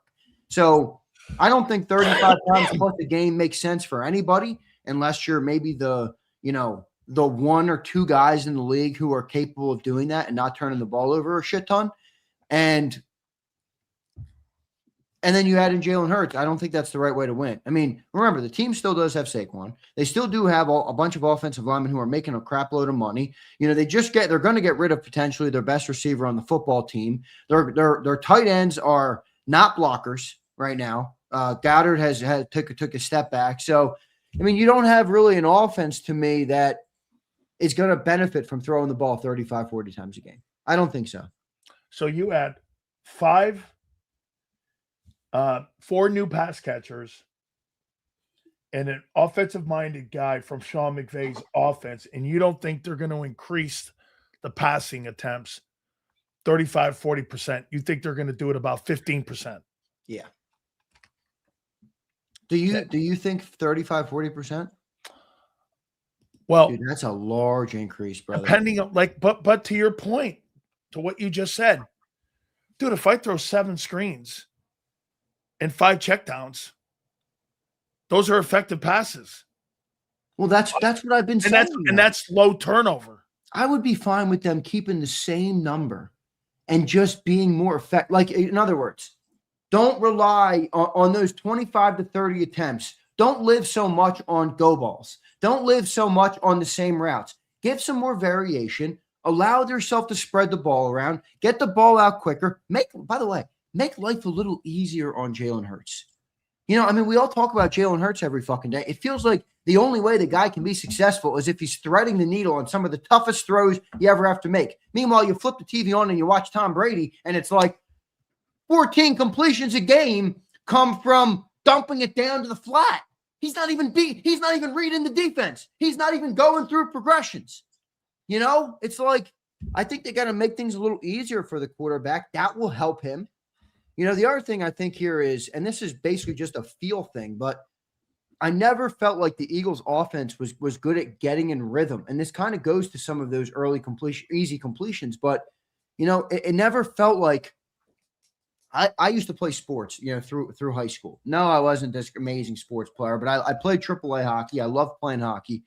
I used to always try and do in my warm-up, get into the flow, the game flow, so that when the game starts, you're not jittery, you're not anxious, you're not, you're almost like you're in game mode before the game kicks off. Exactly, playing game tempo. You get Jalen out there sometimes, and it's like a run for -2 and 2 go balls and you're 3 and out. It's like, well, geez, that wasn't a great way to warm your quarterback up for the game. I mean, dump it off to Devontae Smith in the flat and let him go and pick up 4 or 5 yards. Let Jalen find his rhythm a little bit. And I think that will help him, because the one thing I have seen with Jalen is when he is in rhythm, I think his accuracy is better. His timing is better. I kind of think back to Super Bowl 57, and I know it was a long time ago now, but, if you rewatch that game, and I know fans might not like to rewatch that game because they lost, but Jalen Hurts was so in rhythm that entire game. I'll never forget that one throw to Goddard on the sidelines, over a defender, over the corner, under the safety, on the tiptoe on the out of bounds, perfectly threaded the needle, perfectly on time. And I'm just like, he was in rhythm. If you get him in rhythm early, I think he's going to have better games this year. And that doesn't mean you got to throw the ball 35 times. It just means you're going to be more effective with the 25 to 30 times you do throw it. And that would be my number one focus in the passing game. Now, I don't know if that's going to be their focus. I'm not a damn offensive coordinator, and I'm not a damn offensive football guru. But that's what it seems to me from the eye test, that they don't do anything simple. They don't get anything in a rhythm. It's literally boom or bust. You live on boom or bust constantly. I don't think it's a great way for any quarterback, let alone Jalen Hurts, who's not, a pure pocket passer. Do you agree? For me, one of the complete polar opposites of Tom Brady and Jalen Hurts is this. Brady always made the easier throw. Hurts makes the most difficult throws. Brady made the easiest throws. I don't see it, check. I don't see it, check. You think Jalen Hurts has touch? I think he does when he's in rhythm. I don't think he doesn't have a short passing game then. Well, that's fair.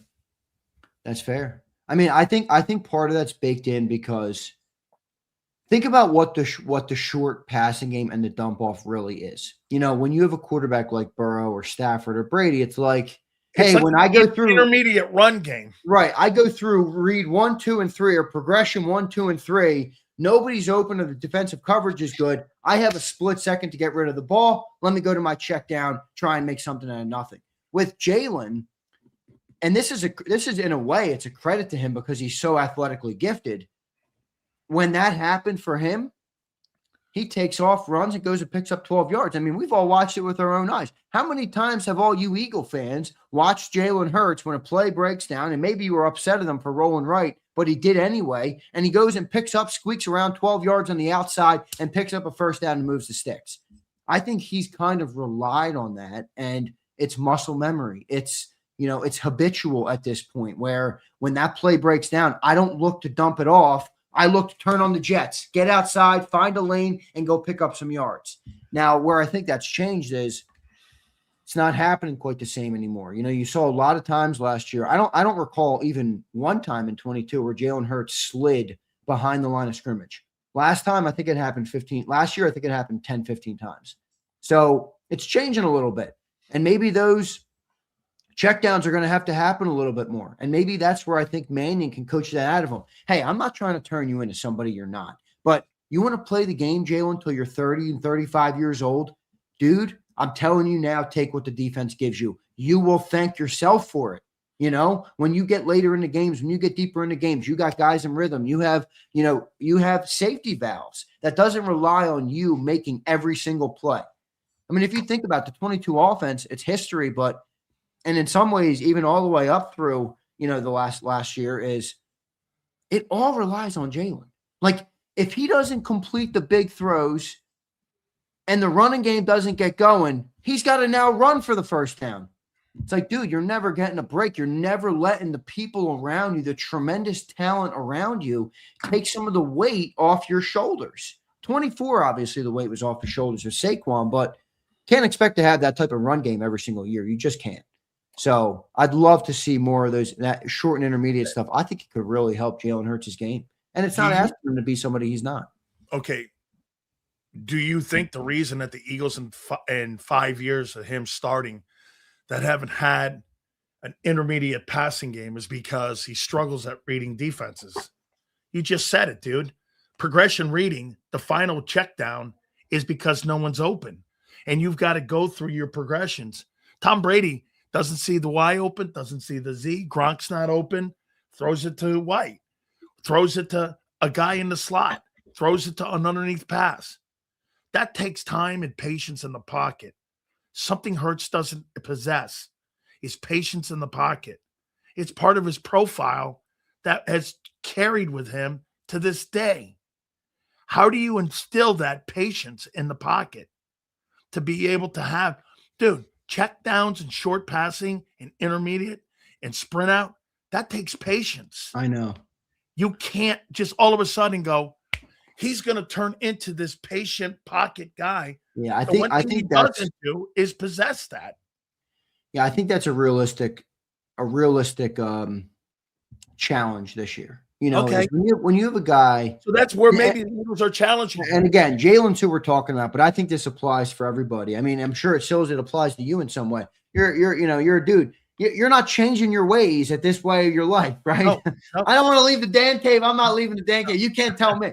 You know, it's like, I think when you get so much deeper in a career, or you are in year 7, you know, you're not as malleable. You're not as, I don't want to use the word teachable, because I think Jalen is teachable, but you're not going to get out of, you know, what's allowed you to get to this point in the first place. And that makes sense to me. I think that's for the case for most people, but that's probably the toughest part for Jalen, is being in year 7 in the NFL, year 6 as a starter, and you're kind of having to reinvent yourself a little bit, you Look know? at this take. I like this take here. He's probably playing a little catch up in Yeah, his he career is. right now. Well, If you're going to ask him to do these things, you're asking him. Hoss, a couple of years ago, he just learned basically how to take full control of pass protection after Kelsey left. yeah, it's true. I mean, you're asking him, he's kind of playing catch up in a way, because he's relied so much on that ability of his. Yeah. Well, it's got him far. Can you blame him? No. You That's know? why I asked the question. How do you convince a guy like Hurts to go, hey, guess what, dude? You know how you've had this massive success.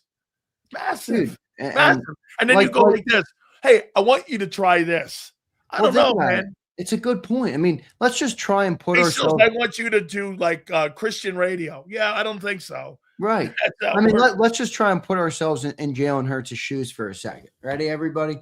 That's a tough sell. You walk through your multi-million-dollar mansion. All right. You got all your cars out front.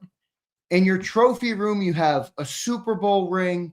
You have a Super Bowl MVP. You have an All-Pro. You have a national championship. You have almost every accolade that, and on to boot, you got a $51 million a year contract, you know, that was making you the highest paid player in football when you signed it. I mean, with all due respect to you, to me, and to everybody, and to, you know, I'll just call somebody out in the chat, Rasputin or dual threat Gamble. Yeah, let me have Jalen Hurts. Let me listen to that guy, right?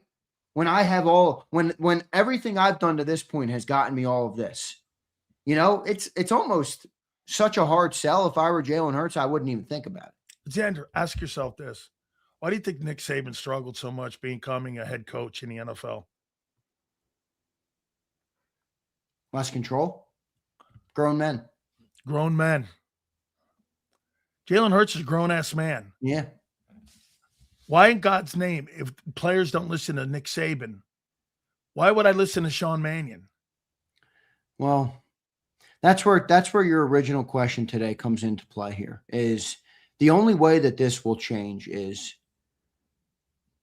if they really truly buy in. Correct. Not saying you're buying in. I'm talking about Jalen. If Jalen believes patience. Right. This is the best way for us to win and for me to extend my career and be a great quarterback. Then that's where I think they will find a semblance of success. If there's any hesitation or doubt or any of those things, yeah, I think it's probably going to be a like nails on a chalkboard type of thing, you know, where you just, you know, you're going against the drift. Anybody ever been in the ocean and you're swimming against the stream, you know, or the river, whatever you know what I mean? Like, you're not going very far, you know, and you got to work triple as hard to go half the distance. That's kind of what it feels like, unless they're all swimming in the same direction. Xander, I'll say this. It's one of the reasons why college coaches, you don't see a lot of college head coaches in the NFL. You got to talk to grown ass men. You got to sit there and try to communicate with grown ass men. Grown ass men want to be coached by really good people. They want to be coached by people that know what they're talking about. And if I got a guy who's never called to play, how the fuck do people look at that when Saban's one of the greatest coaches? By the way, there was a fundamental personnel decision that was flawed when they went with different quarterback instead of Drew Brees. They went with a quarterback and it didn't pan out. The guy ended up being more injured. But there was other things that why he failed at the NFL level. Trying to communicate with NFL guys is way different. Yeah, that's fair. Then it's just why you don't see the college guys. Well, I think Elizabeth brings a good point here. She says, so that means he can't take any advice from any of his coaches. He knows best. Well, no, I mean, I think it's a fair point, though, to bring up. Where I see it a little differently is it's one thing to listen to a coach who's trying to accentuate who you are and what you do. It's another thing to listen to a coach or a scheme that's coming in and saying, take everything you've done to reach this level of success in your life. Let's put it in the paper shredder and do what I want to do. And that to me is the hard sell, and are they trying to do that? It looks like that on the surface. I don't know what they're talking about in the quarterback room or what they're talking about at the meetings. I don't know, but I do think that's a fair point. Okay. Well, you agree that it looks like there's going to be some type of changes, right? Yeah, absolutely. Okay. Absolutely. Do you think they should play in the preseason? I mean, I'd like to see him, but I've resigned my. So you're going to go September 7th as the first time you're going to do this in action besides the controlled scrimmages? Well, I get your point, but yeah, bro, you're going to have to live with that. I mean, so the first 4 weeks of the season will be the first time you're going to be in competitive competition. So you want them to value that over having a healthy okay. Well, I'm answering. What do you value more? That being ready to go for week 1 or having a healthy roster in December and January? Because the team, success or not, like them or not, has been a very healthy football team the last 4 years. I think you're in a different position than the last 4 years. I think you can erase all that stuff from the last 4, especially what you're trying to attempt. My point would be this. If you're talking to me about injuries of a year ago, yes, you don't play your O-line. You wait until September 7th, the opener. But on the other hand, you're implementing a new offense. And for Eagle fans to assume the first 8 quarters, you're going to be hitting on all cylinders when you're not in any competitive competition outside of controlled scrimmages is insane. Yeah, that's fair. I just don't. I don't know, dude. The preseason has broke me. It's so stupid. It doesn't even look like it's worth a damn at this point. And I'm not really of the belief that a couple series in the preseason is gonna correct what you think it's gonna correct. I get your point, but it just feels like the NFL today, dude.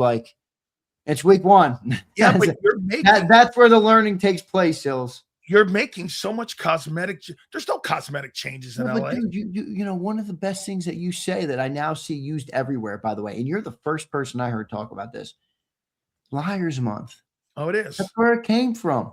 I mean, that's why you dubbed it that. Nobody's doing any work in the preseason. A bunch of new coaches are hired every single year, a bunch of new coordinators. Nobody knows what the hell they are, what the hell they're doing for the first couple games. They're getting their feet wet. They're greasing the wheel, and I think that's what's going to happen in September again this year. I don't anticipate any preseason playing. Okay. So in 2025 was the failure of the offense, Barkley, or the O-line. And in your opinion, do you think Barkley still got juice left? Or do you think the offensive line has juice left? I think they both have a little juice left. I think you're a low tank though, man. And you gotta, when you got a low tank of gas, you can't drop a gear and hit 6,500 RPMs every pull. I don't think Barkley's gas, but I don't think Barkley is what you think he is anymore. I think that's probably fair. I mean, and the history would say you're correct on that too, in terms of running backs. I mean, he's 29 years old now? 29. Yeah, with some big injuries in his career and quite a bit of tread on the tires, going back to even college where he ran the ball a shit ton. So 600 times. yeah, I think that's probably fair. I think he can be a very capable, good player, though. I think where what happened to Eagle fans, and me included, I'm guilty in this, but I think Saquon almost like broke us his first year here because it was so tremendous. And now it's like, all right, that's the player he is. But look, a historic season is a historic season for a reason. They don't just happen every year. That's why they're historic. So can he be Miles Sanders plus this year? Yeah. And that's good enough, I think, for me. 1,300. Yeah, with a couple bigger upside runs, maybe a couple home runs here and there that can keep defenses on their heels. 1,300 with 4.8, 4.9. Yeah, it's perfect. 4.9, like that. Give 5 yards a carry. That's high. I mean, I think 4.5 would be great. 4.5 a carry is good. Well, he was 4.1 last year, and he was 33rd. Yeah. I think really if you're 4.5 and you remove some of those negative runs, I think you're in a much better spot. They had 41. I think it was 41. Negative runs? John said it. 41, runs where he was hit behind the line of scrimmage. I blame Petula for that. You blame Petula or Hurts for that? Petula. Well, Hurts, John insinuated Hurts checked into a lot of those. Okay. All right. Then if John said that, then it's on the quarterback because I think it's both. I think it's both. One thing Dalton said was, remember what he said on that podcast?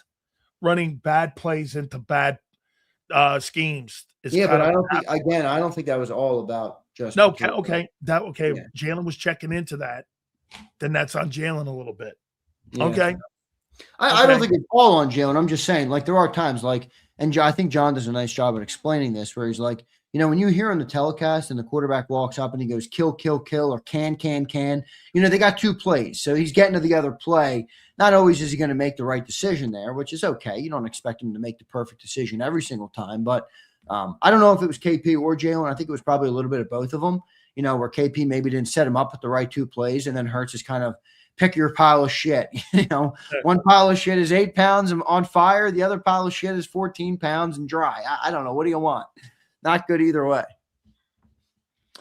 So let's go here. I want to go down to some player battles and training camp, but I want to go more details. We did it a little bit a couple of days ago, but this morning I was looking at the position battles. So are you under the impression that Mekhi Lemon will be the 2 and not Hollywood Brown or Dontavian Wicks for the season? I am under that impression, yes. That's more of a projection that I think he's going to win. I think he'll probably start as the 3, but I think Mekhi Lemon will be the 2. Okay. So they're gonna rotate him or start him in the 3, which means he'll be in the slot. You expect more slot passes this year then? Well, it looks like that. They've drafted a receiver who wins a lot in the slot. They have more of a certified slot player now. I think they can line Devontae all over the place. Have you seen the number of snaps, by the way, last year that Devontae Smith played in the slot? Yes, I heard. He played a higher rate of snaps in the slot than he did on the outside. And it resulted in the passing game still not moving. Yes, correct. That's probably the concern with this year. That's right. You can put the person in the slot. That doesn't mean it's going to be productive, whether he gets open or not. You put Devontae in the slot. Now you're going to put a rookie in the slot and expect more production? Yeah, with a lesser guy on the other outside too. No AJ. Correct. So a lot more pressure on Devontae then to create space out there on that Y out there. Hell yeah. Yep. Right? It's going to be a big year for Devontae. I mean, there's a lot of people who that's right. Who love Devontae, and I don't blame you one bit. But this is kind of his year, folks. If you've been vouching for Devontae as a wide receiver 1, well, he's got every opportunity to go and prove that. But it's not going to be so simple to do without AJ Brown. You're going to have cornerback 1s. You're going to have more double teams. You're going to have more attention from defenses. I mean, think about defensive game tapes. You're watching tape playing the Eagles in 24 or 25. I got to deal with AJ. I got to deal with Saquon. I got to deal with the offensive line. I got to deal with Jalen. Okay, I got to deal with Devontae Smith too. Now I got to deal with Devontae Smith and Saquon. The one thing, though, that I think was the whole thing that tied it all together was Hurts' ability to run. Me too. when you took that out, it made everybody on their own island. And it put everybody on their own island, and it didn't connect the offense. What was the one thing? Look, Z, you send everybody out. Dude, that guy's there. Nobody's defending him. Boom. He's not doing that. And to me, that connected everything. If he, maybe what they got to do this year is a little more picking and choosing when he does take off.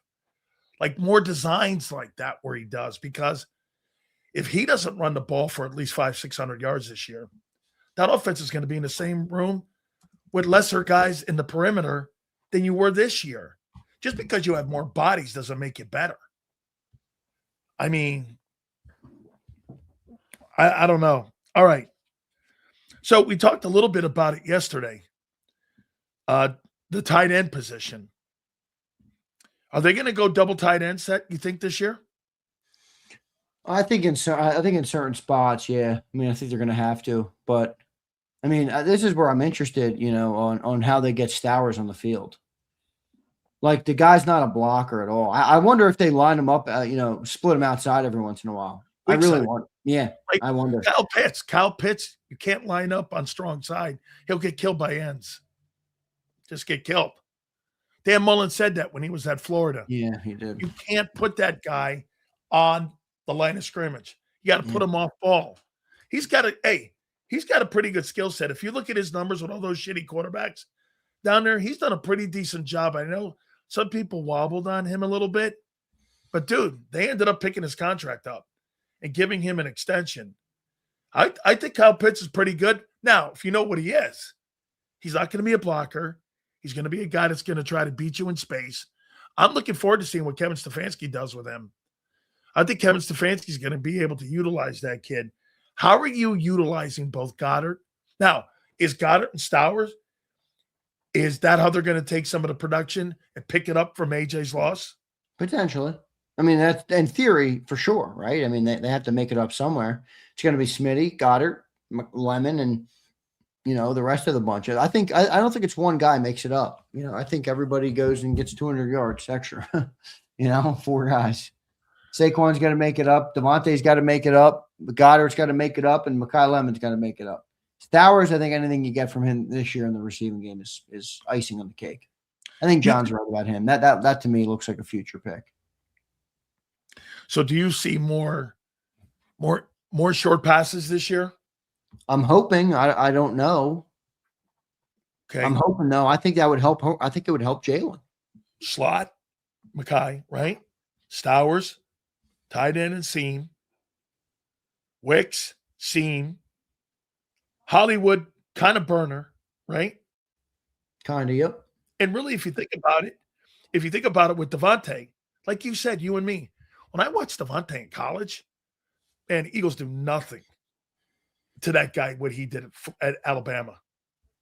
I mean, he doesn't look anything near what they did with him at Alabama. They used him everywhere at Alabama. They ran. I mean, remember one thing that made him win the Heisman. When he got in space, he fucking tortured defenses. Tortured him, dude.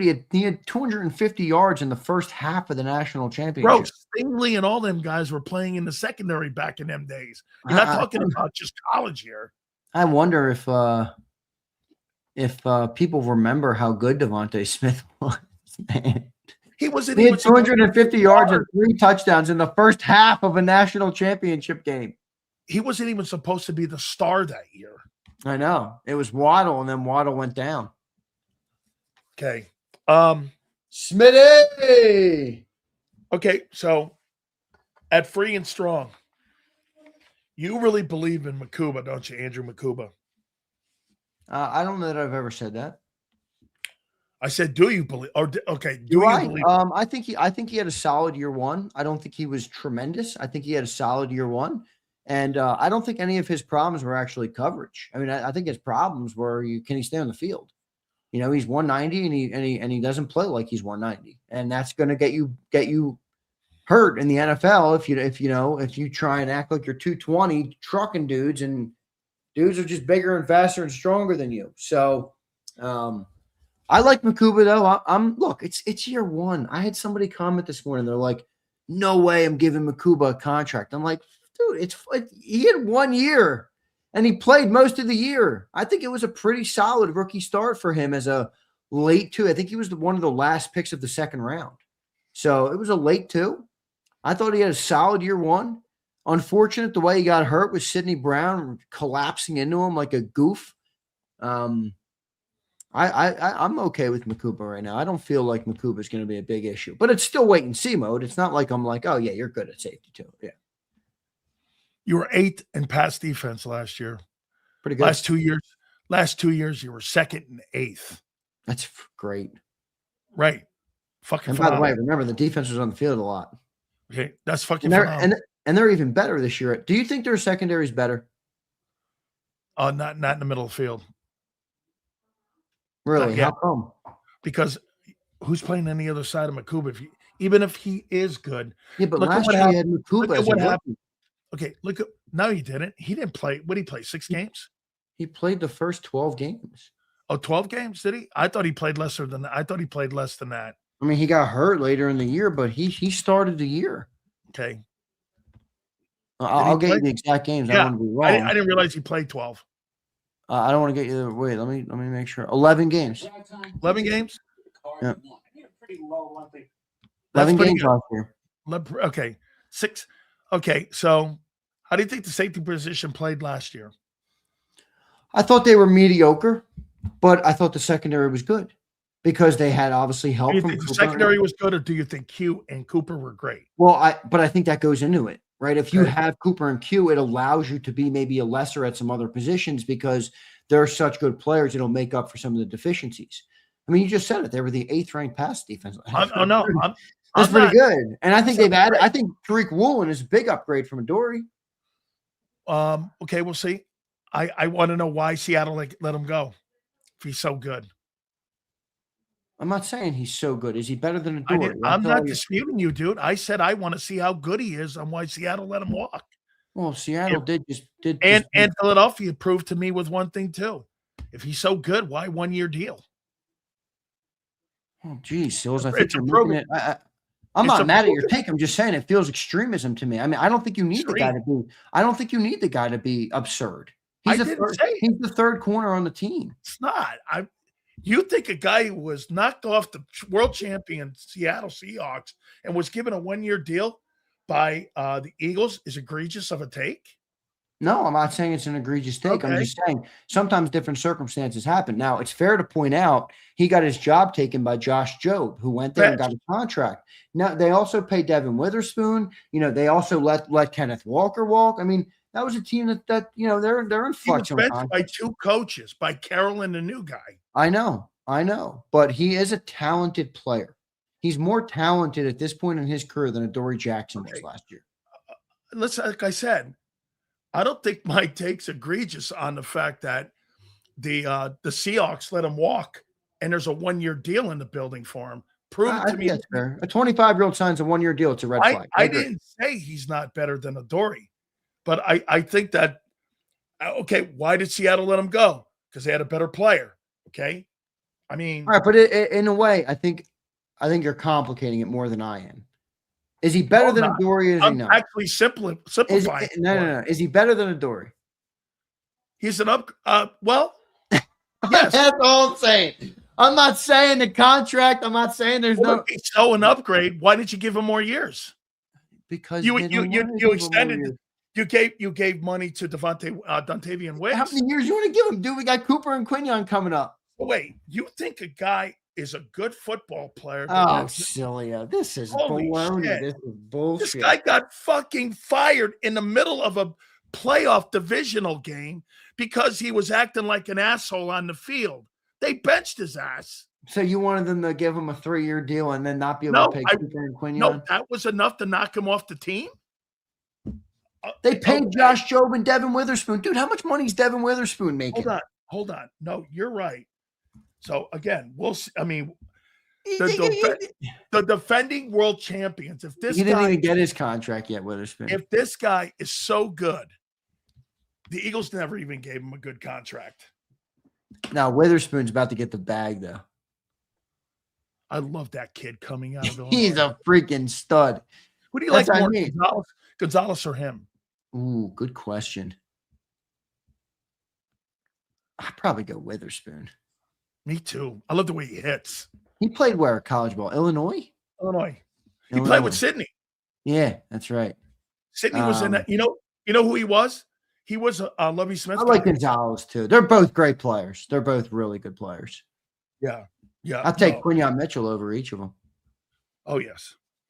Take Fucking, my boy I love Coop. Quinyon and Coop. They're my two favorite Eagles right now. I freaking love these two dudes, man. I feel like we can't be fucked with right now on defense because we got freaking Coop and Quinyon, dude. These dudes are savages. Hey, Cody, you did pay 2 corners. You gave Slade 10 and you gave James Bradbury 11. Don't talk like that. We got the Oreo secondary. What's that? We got the Oreo secondary. You got Quinyon on the outside and Woolen on the outside, and you got Cooper DeJean in the middle. I love Oreo cookies too, boss. How you doing? Oh man, that's funny. Yeah, no, I feel good about. I mean, you're trying to get me to not, be doom and gloom here about the cornerback too. I mean, they got Cooper and Quinyon. Not doom and gloom. All I said was I want to see how it works. That's all. That's fair. No, look, better than. Again, is Woolen better than Jackson? Yeah. Okay. I think yes. He's got to toss the caveat in there. Well, they were eighth. They were 8th last year. What's that? You think they improved to 3rd? I'll say top 5. I think it's more. I'm more interested in overall defense, but I agree. I think 8th is good. 8, top 5, somewhere in there. 5 Good. to 8. I think you're in the top 10. I think you're great. I think that secondary is all going to come down to how you are in the front 7. Well, I think the front 7 is going to be pretty good. I mean, right now it's good on paper if Carter can have a good year again. I mean, if Carter plays a good year, and even let's just say Jordan Davis is what he was a year ago, I think hopefully he gets better. But if he is what he was a year ago, you got a Jomo, Carter, Davis, you got Grenard, Jalix, and Nolan. You have Vaughn and Campbell, who I know Campbell I still think is a question mark because Nakobe Dean was such a great player. He's one of my favorite players we've lost in recent years is Nakobe Dean, but Campbell does give you an athletic upside that Nakobe just didn't. I mean, I don't know that he's going to reach it. I'm just saying. And if there's anybody out there who I think can bring it out of him, I think it's Vic Fangio, Bobby King, and that coaching staff. I mean, dude, by the way, your boy Clint Hurt, that dude is going to, I hope that guy becomes a defensive coordinator if Vic walks away. That dude is extremely impressive. I mean, I was reading a little bit about him. I went back and did some research on what he did in Seattle. Really was kind of blown out of there because of the changing at the coaching. Yeah, with that, really wasn't his fault. Good year, his first year as a defensive coordinator. The guy is, I just like him. I think he's done a tremendous job with our defensive tackles, which is more important. So I feel great about the coaching staff, and I think Campbell's you're gonna get the most out of Campbell. So I think the front 7 is going to be good, dude. A lot of Eagle fans, they can take whatever it want. I told you this story. He interviewed for the Miami Dolphins DC job. Howie and the front office called him, and so did Vic, and said, listen, we're going to make you. Didn't they just give him some sort of other superficial? Yeah. Okay. Yep. They upped his pay, and they gave him more responsibility, right?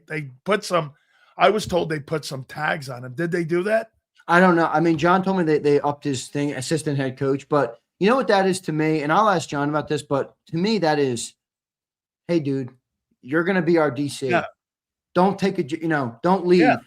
Yeah. We'll give you an upgrade until you're the DC. Plus, you know what that does? In the NFL, when you're under contract, as you're an assistant coach, you can't make lateral moves under contract. So, again, what you do is you add that to the mix, and now you have to either become a head coach. Yeah. So you're ensuring him on being on your staff. Or a DC. A DC would be enough. DC, right. Yeah. Going somewhere, you can, right. It ensures you on that staff. Did you see the clip they put up of him vouching for the Bernard guy? Basically, the Nigerian. It's like the franchise tag of coaching. Right. Did you see the clip they put up of him vouching for the Nigerian? No. Or Bernard? So No. they do that like passion meeting thing on day 3, and they basically go around the room, and the scouts and coaches and different guys can say somebody that they like, the reason that they like them, and why they would like them, because it's day 3. You're taking lottery tickets. And when they went to Clint Hurt, he said, Uar Bernard, this guy's got more talent than a lot of guys, and drafted him round 1. Now he's never played a snap of football, but I love the one thing he said. He didn't just vouch for getting the player because he liked him. He said this, and I love confidence. He said, "I'm confident in myself to develop him." He literally said that phrase, and he said it confidently, and he ended it right after that. And I said, "That's a dude I trust." Whether he does it or not is a separate point. You can't have the assumption that you're always going to be successful in life. You know why? But I'm gonna that belief. I'm sorry. Go ahead, finish. Good. No, just that belief. I can ride behind a guy like that. All right, I'm gonna pull this up here. Hold on here. Hold on for a second.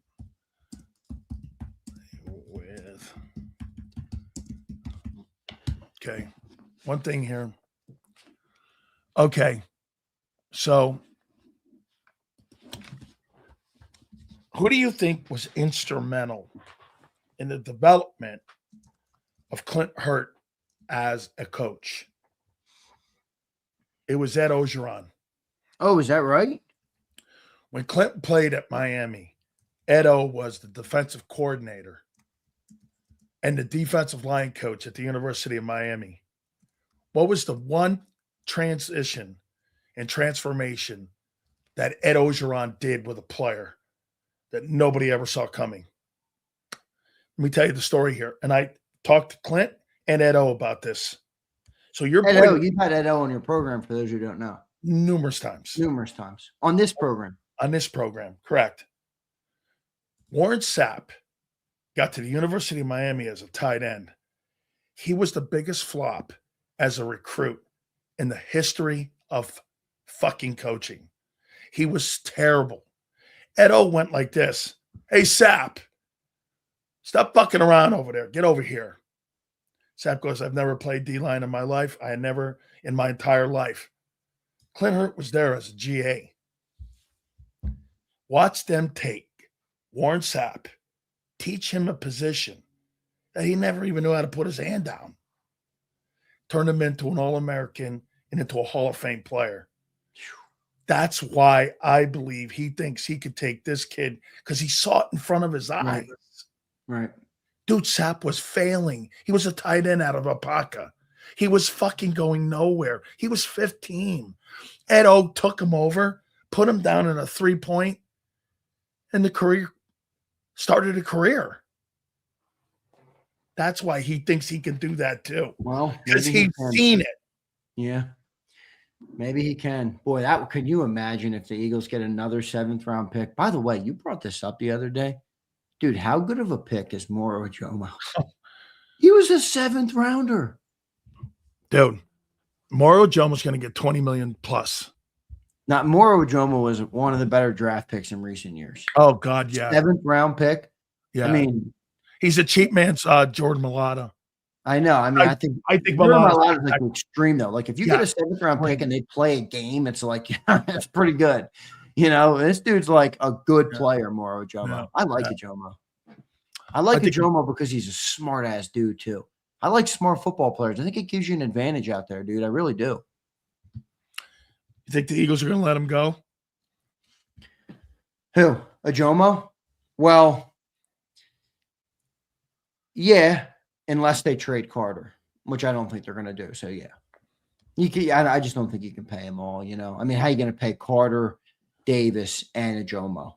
Because remember, Ojomo, as good as he is, he's really not a first to second down player. He's a great pass rusher. So I don't think they pay him. 69% of the time you're a nickel, though. That's true. So you got 3 tackles on the field, you're saying? I'm just saying. Yeah. You got to think about schematics here and how you're going to do it. But you're right to think finances first. I mean, how do you make it work? So when they go nickel, they got what? 3 interior guys, 2 overhang players, 2 backers, and 5 secondary guys? Yeah. See, I think Smith's the odd guy out and keep him Jomo. Well, I don't think they're going to pay Smith, Nolan Smith. Well, I then just don't think he's been Jomo. reliable enough, at the edge. Like they'll pay. I think they'll pay a guy who hasn't been incredible, if you will, like an all pro or something. But I think it's the reliability. Like I think they'd rather pay Hunt because Hunt's been available. See, why would anybody have a problem paying 4 D linemen north of 20? You didn't have a problem paying 4 O linemen north of 20. Well, slightly different, but I agree. I mean, the Eagles value the trenches. I wouldn't rule it out. I'm just saying, because remember, this is also a rare time. Like you also do have, I can't remember. When's the last time the Eagles have had 2 cornerbacks who are going to make top of the market money? Sheldon and Lido? Probably. Lido. I loved Lido. Lido's I love Lido. Lido. Hey. Oh, I love that. Hey, dude, those secondary teams back with Dawkins and them guys. Yeah, that's some fucking good football players back there. So I just think that complicates because they're not going to let Cooper and Quinyon walk. So, if you don't have those secondary guys and you're looking at a bunch of Woolens, so you're getting 1-year deals on, you know what I mean? All right, yeah, maybe they will pay him and keep that front. But when you got dudes like that, yeah, it's going to make it complicated to pay everybody on the D line. Especially, by the way, remember they just paid $100 million to Grenard. Now he'll be off the books probably in 2 years, but still. Lido, yes, that's true. That's one of my favorite NFL hits of all time. Yep. When Lido destroyed Reggie Bush. I loved Reggie Bush. Dude, Sheldon Brown was good too. Oh yeah, Sheldon Brown was a boss, dude. Both of them were freaking bosses. Yep. That was Jim Johnson. Yeah, that was good. That was good times. Yeah, that's a good looking football team. Is this the last year for Zach Bond? Was it Sheldon? It might have been Sheldon that hit Reggie. Yeah, it was Sheldon Brown that hit him. That's right. Everybody's correcting me. My bad. What'd you say, Sarman? Is this the last year for Bond? Feels like it. 30-year-old linebacker, probably. But if he has another incredible year, I could see him, guaranteeing the last year of his contract. I could see that. 17.5, 18. Yeah, I think remember he's under contract. It's just not guaranteed. So I think I could see him guaranteeing it, but he would have to play really good this year. Because remember, I mean, it also depends. Like, how much does Trotter and Munden develop?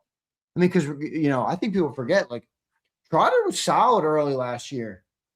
He wasn't like perfect. Improved more than I thought. Me too. And he was a 5th-round player coming at, so I thought he was solid last year. If he can take another step forward, do they feel okay about, letting Bond walk? It's tough to envision that right now because he's just such an integral part of the defense. That's been such a great unit. Certainly was for the last 2 years. But again, same problem. You're just not going to be able to pay every single person. And that means you're going to have first-round picks that are or high draft picks that are playing well on rookie contracts. So I think Carter clouds that. I'll tell you why. Who clouds it? Carter clouds it, and I'll tell you why. So you got a Jomo coming up, you got Cooper coming up, you got Q coming up. You got to decide to pick up a 5th. You got to decide to pick up another year on Bond.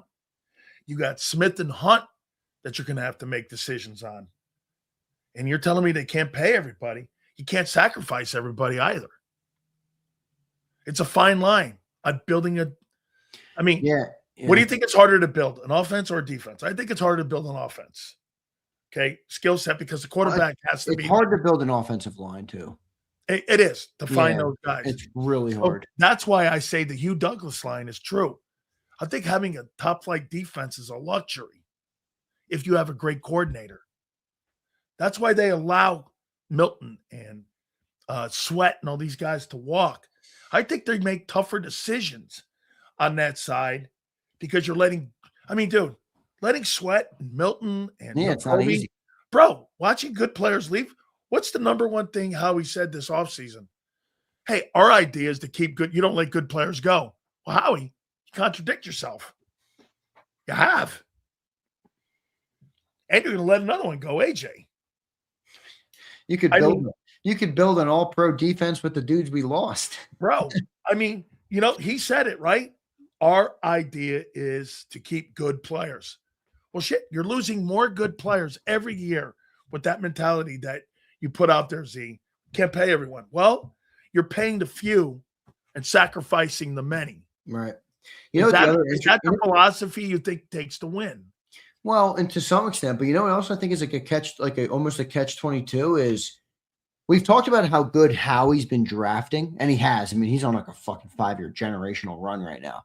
But one of the other caveats when you draft as good as Howie is, the only way to maintain it is to keep drafting that good, because all of the picks that you made are now having to get max contracts, which means every premium pick you take that's on a rookie deal, if they're not contributors on your football team, the balance is going to be out of whack way too quick. So it's like the better you draft, the better you have to keep continuing to draft, or else your entire roster will be a seesaw. And you can't have that. Here's what's happening to the Eagles. You're drafting so many good defensive players that the players that you draft now are not getting developed because they're second team and bench guys. When does it get to that point where you just got through telling me you think Stowers is probably going to spend a lot of time on the bench this year? Looks like it, but we'll see. We'll see how they use him. Maybe he's a better blocker than I'm giving him credit for. Didn't do much of it in college, but you think Bell's going to spend a lot more time on the bench? Markel Bell? Yeah. Yeah. Probably. I'm hoping he can be the swing tackle. How many of them offensive linemen that you drafted a year ago spent time on the bench? Pretty much all of them, right? Yeah, but they were all fifth rounders. Okay. Fifth and sixth rounders. So you have no depth in the O-line then? Well, you do have some depth. I mean, they did draft Bell. I think that was a good one. They signed Fred Beck. That was good. Okay. They do have the Willie Lampkin dude. They have Drew Kendall, who I think is a solid one of the late picks. I mean, it's like throwing darts. I love when John says it. He's like, you get 3 dudes late, you hope one of them can be a guy. I think you got that with Drew Kendall a little bit. Haven't seen much of him, but he was pretty polished coming out. I think he went to college, played college ball at Boston College. Yeah, I think there's some depth there, but I do think that's one of the weaker parts of the team in terms of depth right now. Don't you think the depth of the football team, because of the success of the team the last 3 years, has gone the other way a little bit? Well, dude, when you got Tyler Steen coming off the bench as your backup guard. Yeah, that's true. Now he's your starter. But isn't that kind of the inevitable thing that you have to keep? That's why you have to keep getting these reinforcements. But it's hard to develop when they're sitting on the pine. Well, that's kind of was my point about drafting. It's like the better you draft and the better your players are, the better you have to keep it up, because those guys are going to get to the field, and then you got to get, you had great guys at depth. That's right. That's why the 24 team was so crazy good. So crazy great. I got to ask the question: how good a team do I think that is in the Super Bowl era? I mean, that 24 team with the depth, man, I don't think it's crazy to say that could be a top 10 team. Of all time? Yeah. Well, in the Super Bowl era. Yeah. Okay. 60 years. And probably since the salary cap 94 era, from 94 on, man, that's as good. That's when you have star players stepping in and just no drop off. Like, there was no fucking drop-off. When you put Oren Burks in or you put Isaiah in, there was no fucking drop-off. No. There was zero drop-off everywhere across the board. Now, when you saw a couple injuries a year ago and you had to put that Brett Toth guy in, you saw some of the drop-off. Toth actually played all right. But, yeah, no, you're right. I got a question for you. Okay. Is there any of the guys that we talk about as getting a contract soon in Philly? Let's say Cooper, Quignon, probably Campbell, Carter, one of the edges, maybe use J-Licks. Let's look at some of anybody on offense that still needs a deal, which there really is nobody. Is there anybody that you think we could be surprised by they let walk? Carter. If he doesn't get a contract extension this offseason, then my take will be flawed if he gets one. If he doesn't, and he comes in and he he flops around out there, they're not giving that guy $30 million. I agree. There's no fucking way. Now, if he comes back, Zander, and looks anything like 24, he's gonna cause casualties on the backside of that with other players. Hunt is eligible for a deal next year. Cooper and Q, who do you think is more of a priority for Howie? Q, Cooper, or Carter? Holy shit. It's almost impossible to pick one of them. I mean, I couldn't even pick right now between Cooper or Quinion. So how are you going to prioritize one over the other?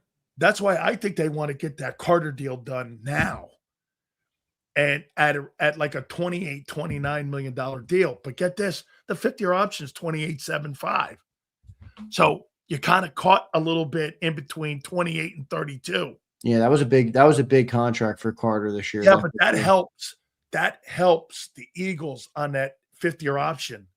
Because, bro, think about this. If the 5th-year option's 29, Rosenhaus wants at least 32, 33. He wants more. Let me ask you this, because I asked John this. And this is going to sound crazy to most listening, but just let me finish. Carter, Quinion, Coop, Campbell, Smitty, Jalen Hurts, the offensive line, everybody's paid right now, right? A lot of guys getting paid.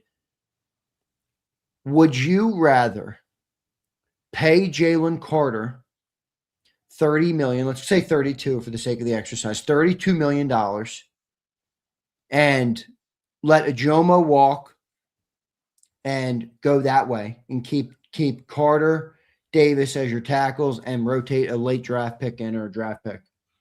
Or would you rather pay Ajomo $22 million and acquire, let's say, a 1st and a 2nd round pick for Jalen Carter? Okay.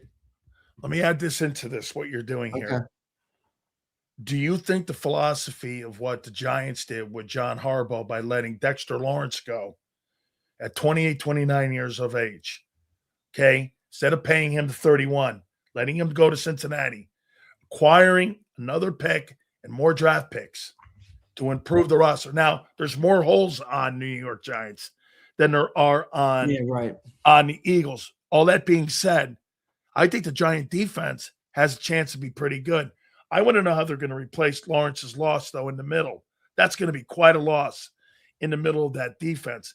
See, Zander, don't you think that this is what the secret sauce was with New England? They cared more about the masses than the individual. They weren't going to pay Stephon Gilmore $30 million. But that also bit them at times. Well, they had Brady, too. Right. He was a great equalizer, obviously. So, I mean, this is what making this guy a special GM. He fucking rides that wave of that thin line because it's hit or miss. He knows he's letting good players go. And it must pain him. Zander, here's my problem with what the Eagles have done the last couple of years.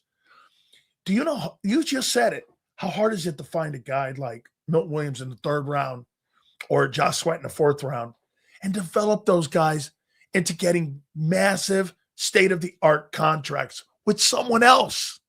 And you're just letting them walk out for only compensation picks coming back. Damn, dude. I mean, that's not what you put your hard-earned player development, your evaluation, your scouts, just to let them walk out and never get a second contract. I mean, so I have to pay Carter, Q, and Cooper.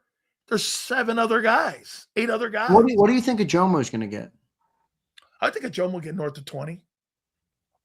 I don't think he's going to get 25. But I put it at 22. Did you think that was a fair number? You paid $26 million for a 1st and 2nd down D tackle. What are you going to pay for a 3rd down tackle that's on the field 70% of the time and the league throws the ball more? Yeah. Good money. Okay. See, to me, I think the Davis contract is a little over the line because now I thought he showed more signs on 3rd down and getting to the quarterback. He had 6 sacks or something like that this last year, right? He had a really good year.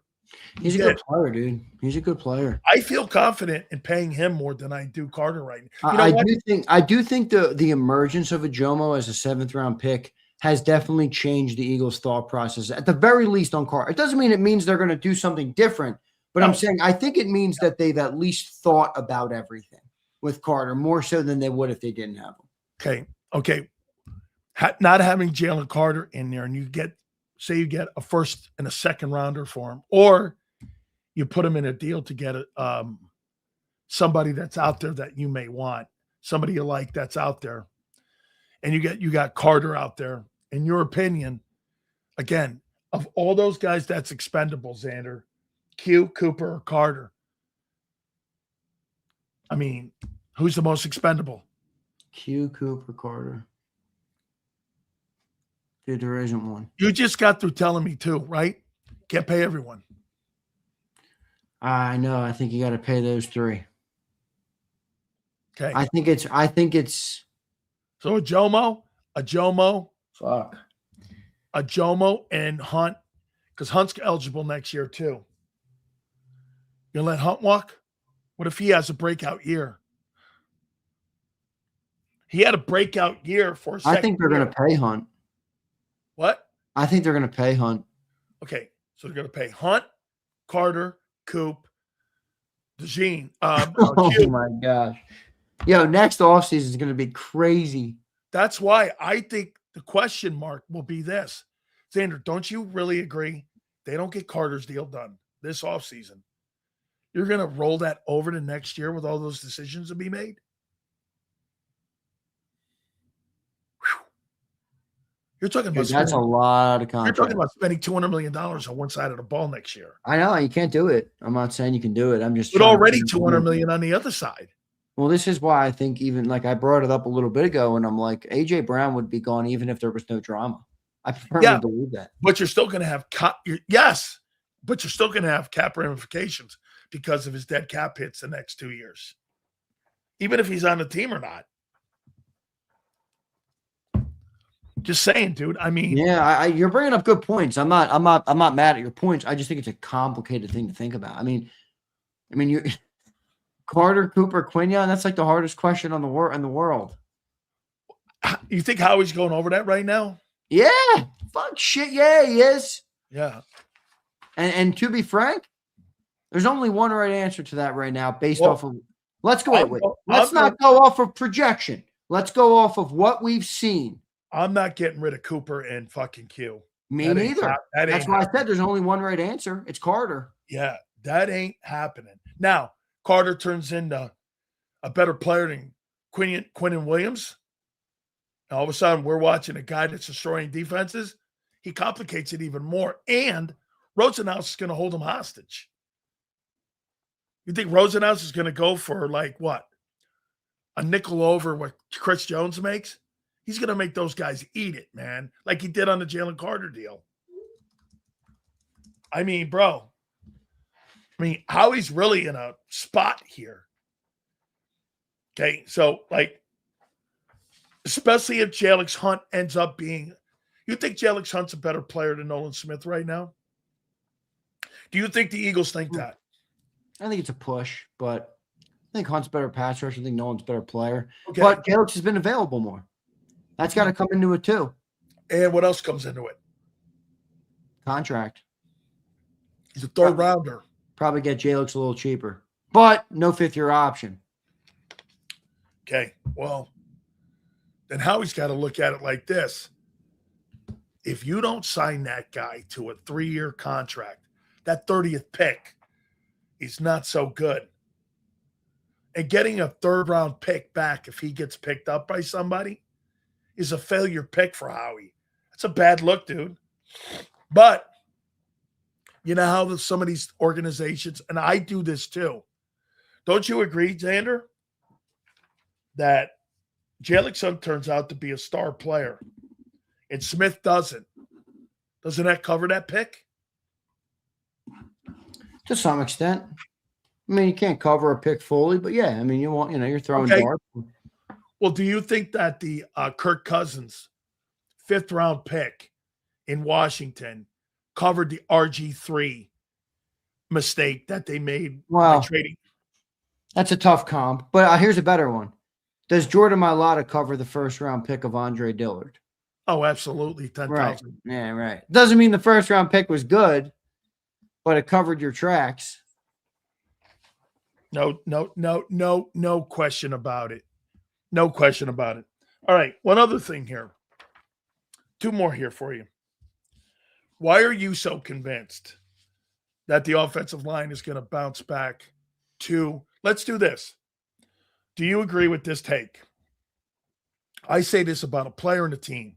You're never going to be as good as your greatest, and you're never going to be as bad as your worst. You're going to be somebody in the middle in there. Okay? I mean, Saquon Barkley's never going to be a 2005 Right. rusher, but he's never going to be a sorry-ass guy. He's Right. going to be somewhere 1,200, 1,300 yards. He's Right. going to be somewhere in there. Like, Hurts is never going to be up here or down here. He's going to be somewhere in the middle, 3,200, 23 passes, touchdowns, all of that, right? Where do you put this O-line coming back? 22, 23, 24, 21? Where do you see this O-line? Where do you see them landing? I think you explained it well. I think they had such a down year that I don't think they'll have that bad of a year. Now, Okay. there is real questions that I think I'm in wait and see mode on health. You know, I can't sit here with a straight face and just tell you Landon Dickerson and Cam Jurgens are going to be back to all pro level or Pro Bowl level. It just doesn't, I can't say that. So you got to wait and see a little bit, but my optimism comes from, I don't think they're going to be as bad as they were last year. I just don't think that's who they are as players. I think they're better players than that. I think they're going to be better players than that. And I think last year was more of an anomaly on the other side of things. So I think they're going to be a little bit better, but yeah, you got to wait and see, dude. I mean, we're talking about going to Medellin, Colombia to fix your back. And that doesn't necessarily inspire confidence for somebody who's got to block 300-pound men for a living. You know, if I can't go to New Jersey to fix my back and I got to go out of the country, Prince is saying they found something else out there in Colombia. I don't know what Prince is speaking of. Hey, do you believe the new scheme is going to help them get back to form? Lane said that, but John's right. Lane's done a lot of lying recently where he's talking shit up. So we'll see, bro. I don't know. I don't think it helps Landon, I'll tell you that much. Like, yeah, I think it's fine for Mailata and Lane and Jurgens. Do you believe that the new scheme is going to help Jalen? No comment. Oh my God. I don't know yet, dude. We got to wait and see. You're projecting what the scheme is, and then you're creating a box for what the player can be inside a make-believe scheme that we don't even know if it's going to be the truth yet. Here's Sileo. Let me hook you up on something. Let me create the imaginary box and then put the player inside the box. Meanwhile, the box isn't even fucking there. It's a figment of your imagination. It's not even there. This guy sounds like John McMullen now. I do a sports talk show, kid. Let me hook you up on this. Do you think what they're going to implement is going to help or hurt? Have an opinion. Do you believe it's going to help or hurt them? Help.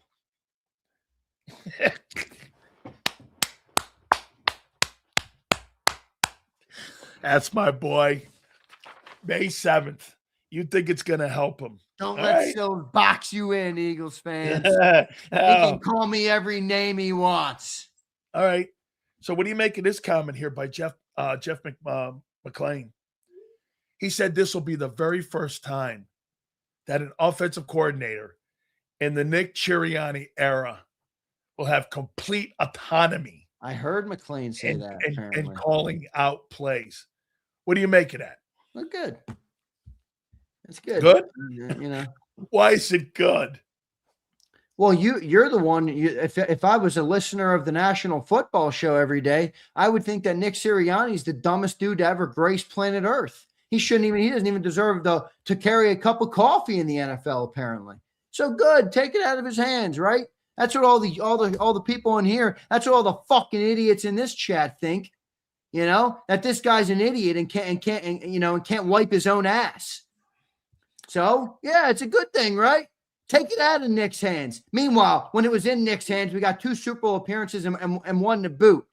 And arguably the greatest team ever in Philadelphia history, and a historic Super Bowl performance, and a parade down Broad Street. Okay.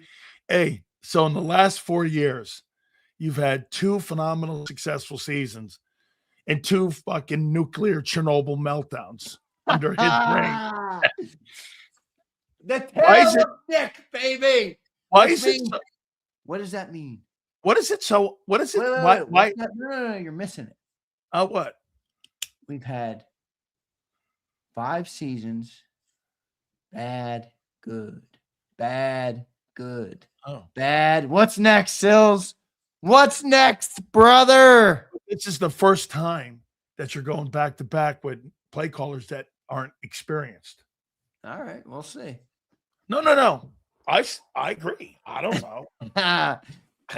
I don't know. I'll say that. I think Mannion's a sharp dude. Will he be able to call a game? Well, we will wait and see. I know you don't want to wait and see, but we will wait and see if he's got a feel for the game.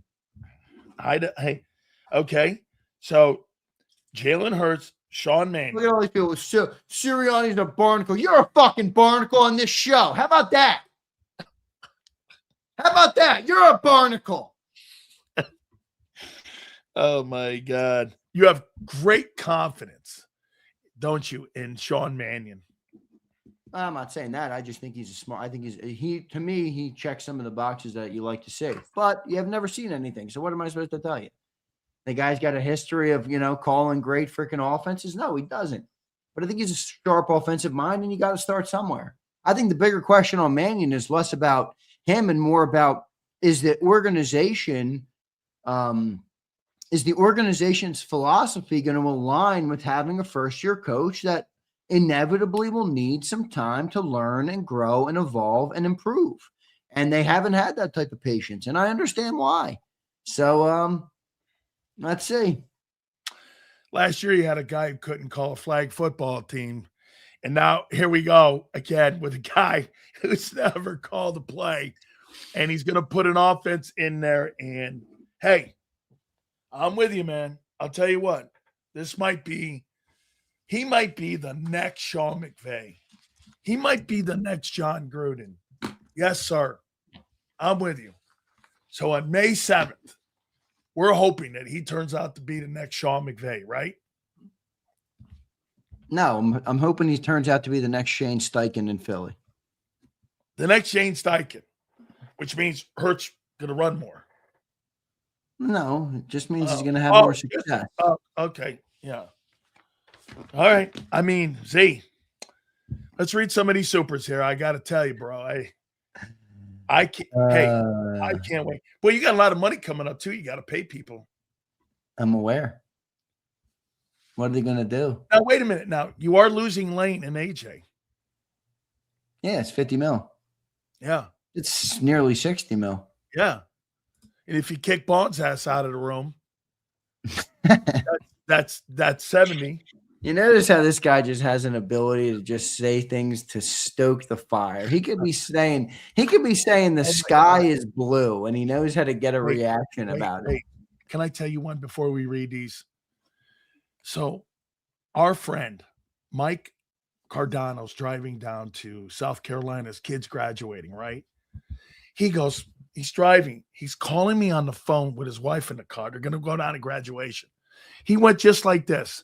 Sileo, I want to know how that brain of yours works. And I went, what did I do now? And he goes, so I got a call from an executive at Odyssey that said you posted, you're goofing on all the people at WFAN for all of a sudden now glazing John Sterling when they used to goof on him for those sayings of his. John Sterling's iconic. And I said, correct. I knew John Sterling and I was friends with Mr. Did you know Sterling. John Sterling? Oh, listen. I said, Mike. The Yankees win! The Yankees win! Oh! Yankees win! I go like this. I go, Mike, Mr. Steinbrenner used to come into my studio once a month, and I used to have dinner at his house. And when he lived on West Shore in Tampa, he lived in Tampa, and he would come into my studio, Mr. Steinbrenner. He brings John Sterling in. And I'm like, John Sterling's like the Chris Berman of like calling games. Yeah. They're sayings, So he goes, Odyssey, a distributor called, he doesn't even really know about sports. He goes, how come this guy he prods people so much where they get so upset? He's got every host. I got a text message from Carton going, you have pissed everyone off on the air. I go, I didn't make fun of Odyssey. I didn't make fun of FAN. I made fun of some of those stiffs on the air. They're now all of a sudden glazing John Sterling. That used to rip him. And Mike goes, tell me how your mind works. And I go, hey, Mike, I got you calling me driving down to South Carolina, calling me and asking me why. He goes, touche. He goes, boy, I'll tell you, man, you can really twist them off. Yes, you can, Phil. Hey, mean, right? All right, let's read some of these. All right, let's do it. By the way, for the record, I do like John Sterling. Yeah, how could you not? Yeah. My dad grew up on Yankees baseball. He used to walk around. That's where I got that from. He used to walk around to the Yankees win. He would do it in his fucking sleep. I swear to God. He'd be like, "The Yankees win! The Yankees win!" My dad doing it in his voice, trying to match Sterling. It was hilarious. Yep. But your dad also grew up with Messer, White, and Rizzuto. Yes, he did, but he loved Sterling too. Yeah. When they were Cody says, "Guess Boston Scott's an idiot too," because he said it's Nick too. Yeah, well, where's Boston Scott? Oh, wait, Cody. Guy was like the fifth string back for a couple of years. What is he your source of truth now? Boston Scott on Twitter? Okay. Here's Cody again. Cody, hopefully you redeem yourself here because that was a pile of fucking peanuts, dude. Always an outlier name one. Since Asante, they treat that number 2 corner like they're plug and play. Little bit. Here's Drew. Sills likes choir boys now. Hates Reek, but loves CJ. I did say I hated Reek. And Gardner Johnson brought something to your secondary. Do you think there's any coincidence that his 2 years in Philly, you were in the Super Bowl twice? You get 2 NFC championships? You think there's any coincidence? I mean, say the same about Nick. Here's Cody. Stop, Sills. We don't pay number 2 corners. Haven't in years. Q and Coop will be the only exception. Cody, they did pay Woolen. Yeah, well, $12 million. They did play James Bradbury and Slate at the same time. Yeah, that's true. Cody, not your best day, big dog. Hopefully you get back, you recoup, you hit the hay tonight, you sleep, you rest on your laurels. Maybe you go into dreamland a little bit. You change the oil out, you grease the wheels, and maybe you'll come back tomorrow with a better day. Hey, wait. So John doesn't think Hurts is going to do it either, does he? No. Here's Binks. Binks says this. Why is the assumption automatically that Jalen Hurts is going to fall flat on his face? Because he's never done it. Good quarterbacks adapt. He's proven he can win in different systems. Binks, I don't recall ever saying that. Sounds like you're the one who's projecting your assumptions. What good quarterbacks in the NFL have ever adapted? Dude, I might be up in the super chat minimums on these shows. The fucking the amount of idiots that can weigh in right now on this program for $1.99 can't even buy me a Dunkin' is a tragedy. It's a tragedy. Guys projected. Binks, you're projected. I didn't even hear Sileo say that. No. I don't know if Jalen can't do it. I just know this. He hasn't done it. That's the only. He hasn't done it. That's my only take. Here's Kokora. We already got this one. I don't know if that needs a double read, Kokorski. All right. It's always these guys, man. And be grateful. I am grateful. That doesn't mean you guys are the sharpest tools in the shed there, Mansa.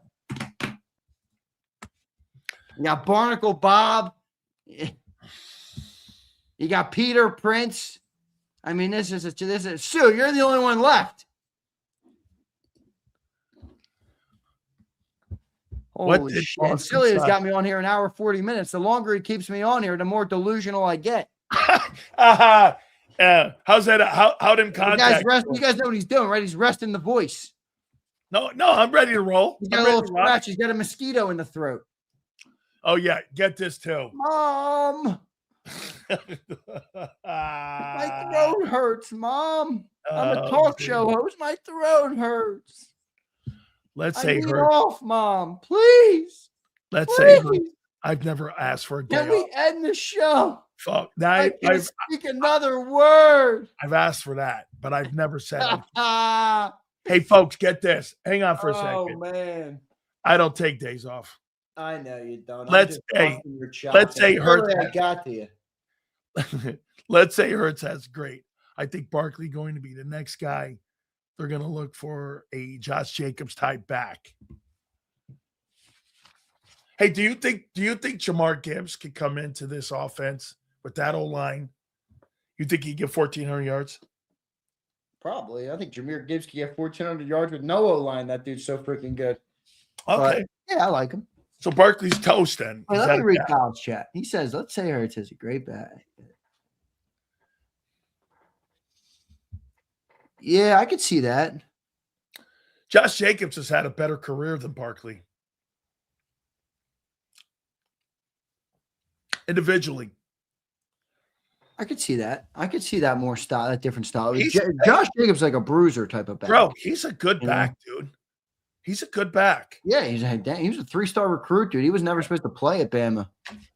Oh, my God. He was a Bama guy? When was that? Josh Jacobs? Yeah. Yeah, dude. He was really never supposed to play.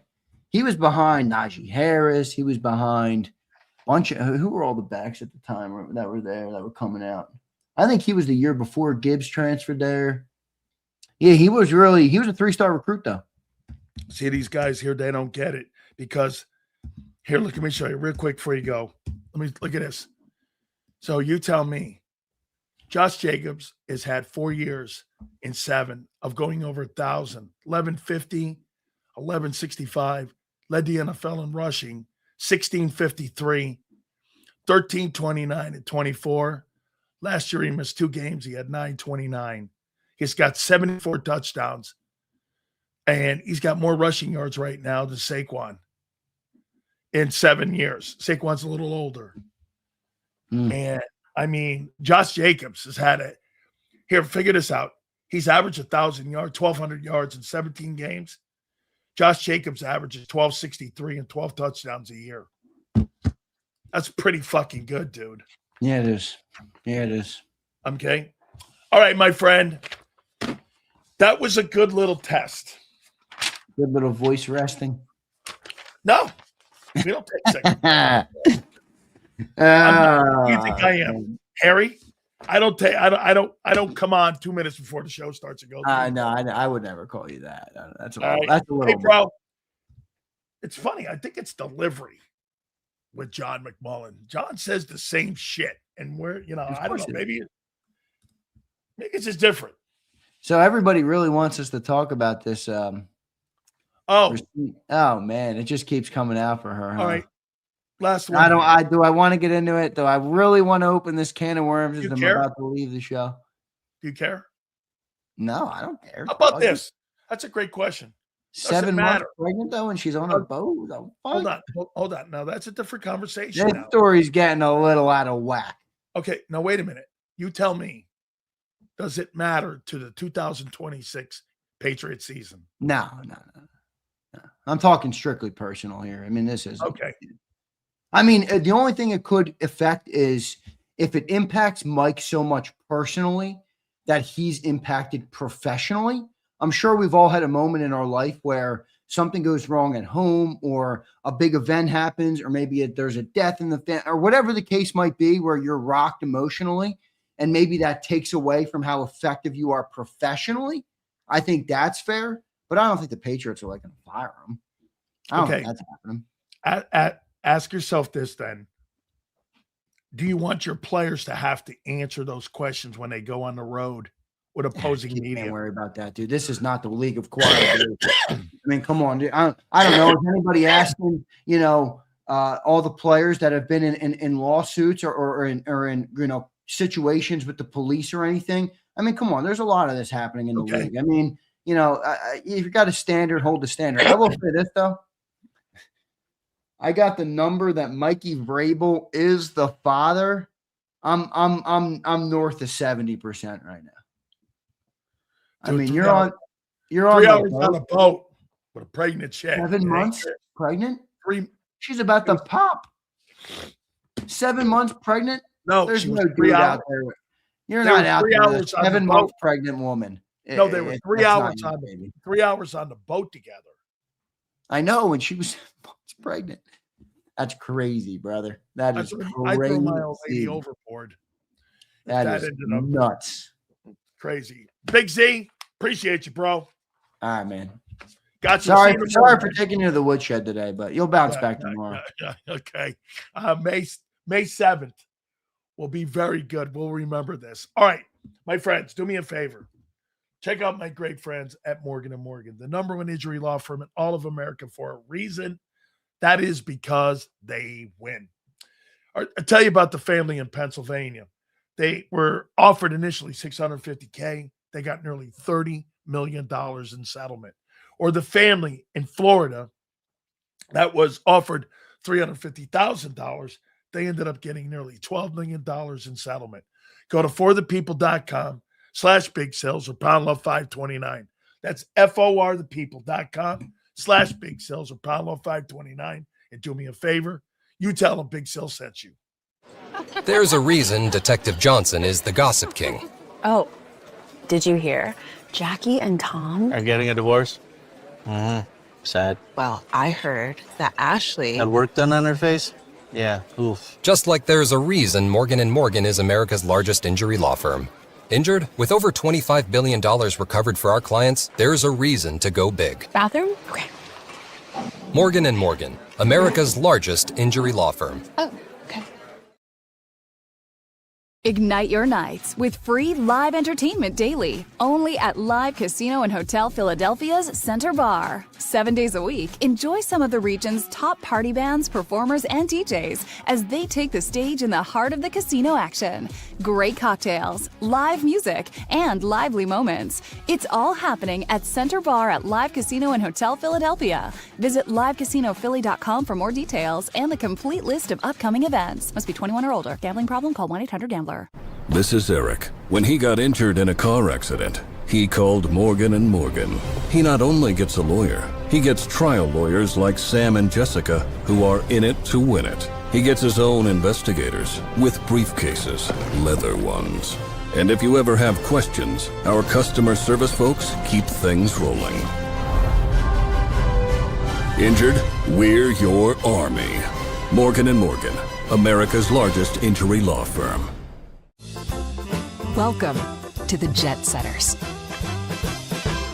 and the High Rollers, to the Shot Takers and the Tastemakers. Welcome to the Viewfinders, the Thrill Seekers, and the Night Owls. Welcome to everything you could possibly want on one 5-mile island. Welcome to the Wildwoods.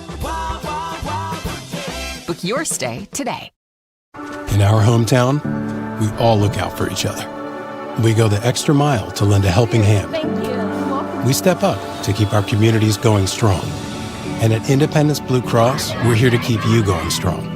We've been deeply rooted in our communities for more than 85 years. And that connection to members has earned us our spot as the #1 health insurer in the region. So while you look out for your neighbors, know IBX is always looking out for you.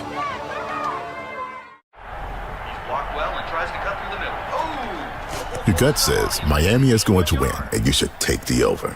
Your gut also said your NFT selfies would only go up in value. They didn't.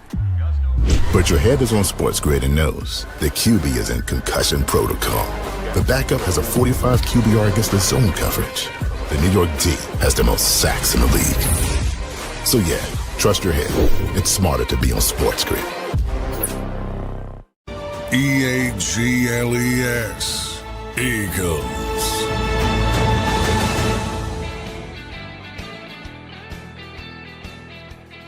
Zander's like LeBron James right now. Self-proclaimed GOAT. That's what LeBron does. Self-proclaimed GOAT. Took him to the woodshed. Well, we'll find out in 26 who's right. We'll see if you make the playoffs this year.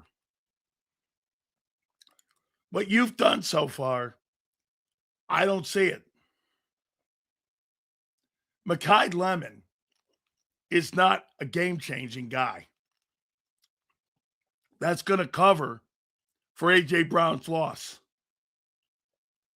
Now, Gennard may cover for Jalen Phillips. He may, because that's more compatible. Lemon and by the way, here's something else too. Here's something else. Devontae Smith is not going to be better than A.J. Brown as a 1.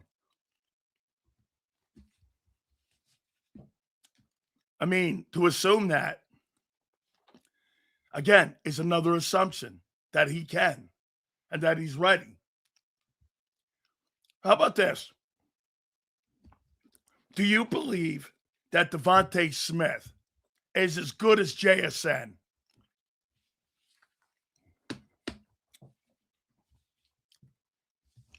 You think Devontae is JSN?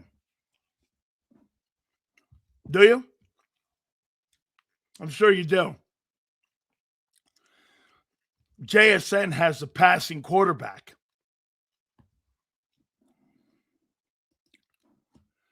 A.J. Brown ain't going to want to play for a cheater. He's super religious. That's a stupid-ass take. Okay? I guarantee you, A.J. Brown's deal is already done. Already. That deal's already done. A.J. Brown. You think he's going to stay? EJ isn't the entire offense.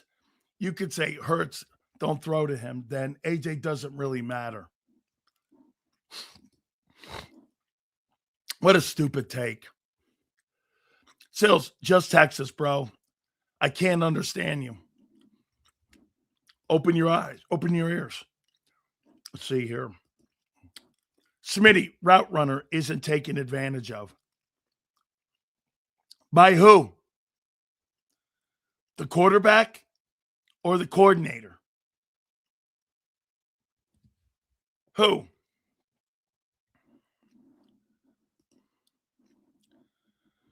Love seeing all fired up. Well, that's because, once again, all these changes, no offense. Here, let's do this. Well, who are the top offenses in the NFL last year? Top offensive, let's see. Let's see here. Let's go here. By the way, our boy Jason Cole's going to join us soon. All right. I'm going to make a point here to you. Okay. Rams, number one offense. They didn't win a Super Bowl. Are they changing? No. Cowboys. We're 7, 8-1. Are they changing? No. Okay.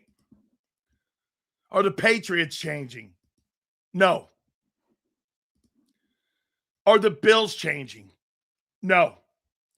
Are the Lions changing? No. Are the Bears changing? No. Are the Seahawks changing? No. Are the 49ers at 7 changing? No. Are the Colts changing? No. Are the Broncos changing? No. Those are your top 10 football teams. And I could go further down the list. The only offense that is doing a makeover are the Eagles. Why? Not one football team in the top 10. Hell, I go further. Not one of those teams is making a change. Not one in how they approach the game. Not one team is changing their scheme. Here, once again, I'll go down to 15. Are the Rams changing their scheme? No. Are the Cowboys? No. Are the Patriots? No. Are the Bills at 4? No. Are the Lions? No. Are the Bears? No. Are the Seahawks? Here's a better question. Are the Rams asking Matthew Stafford to be different? No. Are the Cowboys asking Dak? No. Are the Patriots asking May? No. Are the Bills asking Allen? No. Are the Lions asking Goff to be different and play different? No. Are the Bears asking Caleb? No. Are the Seahawks? No. Are the Eagles? Yes. Yes. Exactly, Sills. They are the top 10 offenses, aren't changing. The Eagles have to because they were 25th. Okay? Okay. But they've won more than those top 10 teams. They're not changing. Real. They're not changing, and they're in the top 10. Okay? They're not. At nobody in this entire league. Here, let's go to the bottom. Are the Raiders changing anything they're doing with Clint Kubiak and how he approaches the game? No. Are the Titans changing? They're 31st in offense. Are they asking Cam Ward to do anything different than he did a year ago? No. Okay? You think the Saints are changing? No. The Commanders? No. The Chiefs? No. The Ravens? No. The Packers? No. Those are 15. Nobody's asking those quarterbacks to change. Probably because they can't, Sills. Use your brain, please. Do you think the Lions would ever ask Goff to run a RPO? Then why are you asking Jalen Hurts to run a West Coast? Why are you asking Jalen Hurts to run a West Coast then, when he's never done that? Ask yourself that question. Why in God's name? I would keep with it. Texas, you see what we deal with? Delusional. Delusional. Like we said early in the program, with all these changes, why haven't you convinced AJ to stay? This is a more pass-friendly opportunity. Reality. Those teams have been trying to follow the Eagles and Chiefs blueprint the last 5 years. Those franchises have no guide. They're following us. What do you mean they're following you? You're following them. You're changing into them. They don't run the ball like you. Where did you get that from? Reality? Reality is you can't win the way you're winning. I mean, right? Get this. Again, all of these, you're denying the changes. I'm not bringing up anything you haven't done. AJ showed us who he is. We all saw it. Yeah. Some of the most successful football in Eagle history. And some of the best wide receiving of all time in your franchise's history. You're taking 4 quarters of a football game from A.J. Brown and indicting him off of the 49er game. That's such an asshole statement. How many games has A.J. Brown played as an Eagle? See this here.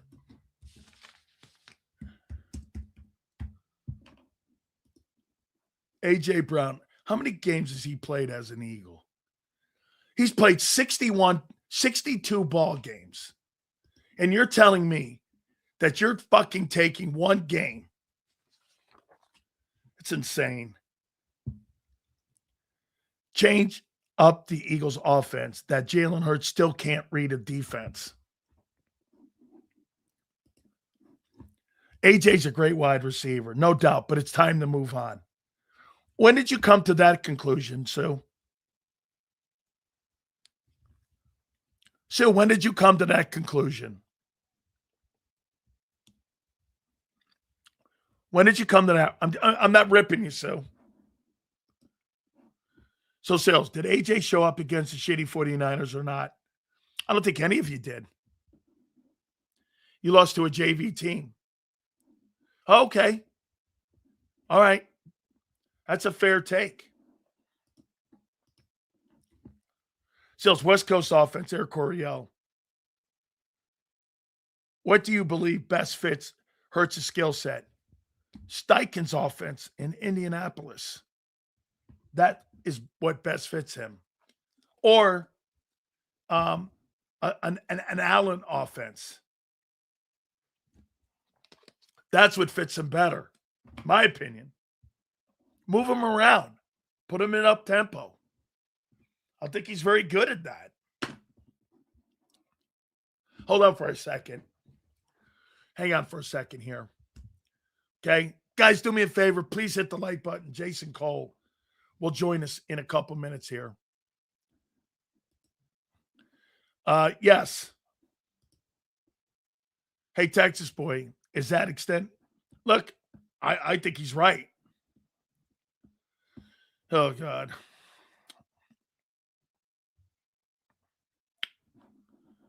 Oh, man. Hey, I love it. Okay. Can't read a defense. Wow. The black quarterback thing. So I guess Sam Darnold, Baker Mayfield never got that tag. Those guys can read defenses. So wait a minute. You apply in your fucking feeble brain, in your bullshit brain, that you think if a guy can't read a defense, it's because he's black? You're a fucking moron. Hey, race baiter, you're a moron. See how you go to that?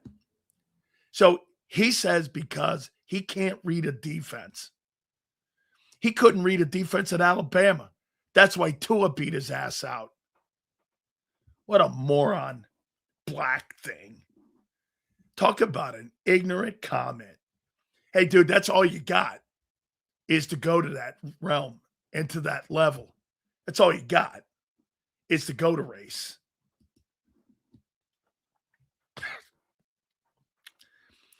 How does anyone not see AJ has lost? AJ hasn't lost a step. The quarterback can't throw him in stride. Warren Moon was elite at reading defenses. Hey, dude, I thought McNabb could read a defense. Donovan was great at it. Hey, hockey, don't justify that bullshit. Reading defenses has nothing to do with color. The only people that see that shit are people who want to see color. That's the only people that see that shit. See, this is a beautiful thing about sports. You can't imply race into it when it comes to performance. You can't. It's impossible. You either win or lose. The most successful quarterback in the recent era is a black quarterback in Mahomes. I mean, get it? Unbelievable. Did you ever have Warren? Get this. Guys, hey, Sue, answer this. Did you ever have Warren Moon on here? How many times do you think we've had Warren Moon on this program, who's been a lifelong friend? How long? I think we probably had Warren Moon on 5 times. We've had Moon on the program. This story, again, I feel that I do my friend Jason Cole a disservice. I know he's ducking his head already. He's in the green room. He just put his freaking head down. And I know By the way, I got a call from people in New York, and they want me to go at WFAN and do a talk show. And they asked me some of the things that I'm going to say, and I didn't bring up the Diane Rossini and Mike Vrabel story. They said, how come you're not hitting on this? I said, well, he goes, did you see the new storyline? I said, I did. I said, I don't think this has anything to do with football. Now, if you want me to cover marriage counseling and you want me to do a marriage counseling show on WNEW, that's one thing. Or if you want me to go on WABC and give marital tips, that's fine. But for football, Jason Cole has covered this sport way too long. You think that shit really matters? Dude, I get a paycheck every Tuesday, direct deposited. When you put a guy like Adrian Peterson in my locker room who beat a kid with a switch, and I got an incentive in my locker or in my contract that says this, I get $1 million if we lead the NFL in rushing. Do you think I give a shit whether that kid that the owner put in my locker room, that I have no say in who he puts in my locker room, I'm not going to block for him? Make that make sense. I think some of you, because we live in a different era today, there's social media and reality. The NFL's reality. They don't give a shit about this stuff. Maybe I'm wrong. Let's see what Jason Cole says about this. Our Hall of Fame voter. Let's see what he says. Jason, appreciate you coming aboard. Am I off base on this? No, you're not off base. I mean, it's all a matter of kind of degrees. But I was thinking about this today. People are talking about Vrabel and what's going to happen to him. So, think about this for a second. Bob Kraft had Bill Belichick as his coach for 25 years, right? And he hated Bill Belichick. Okay, I mean, not like completely, Didn't he pass him over one time before for Carroll? No, he didn't pass him over. It's Belichick went with respect for Parcells. He went with Parcells because he owed Parcells, and he went with Parcells to the Jets. Right, right. And the assumption was that Belichick was going to be the coaching wing, and then Belichick met Woody Johnson and realized I ain't never working for this guy, right? Yep. But for most of that time, like, those guys didn't get along very well, and they got embarrassed on a number of occasions with some cheating scandals and other stuff that happened, and tawdry behavior and Aaron Hernandez, and we can go on and on and on with a number of things. And you think he's going to fire a coach who just got him to the Super Bowl last year? No way. Who flipped his team around right away? And Mike's got some issues that he's got to deal with, such as you should have been upfront about all this right from the start and put out the fire right away and said, and you should have had a mea culpa and said, hey, look, this is a relationship that's been way too close for way too long. And, I apologize to my family for it. I apologize to you. I will answer whatever questions you have and be done with it. Instead, what he did was he did the absolute wrong thing is he tried to hide from it and think it would go away. These things never go away, especially not in this age.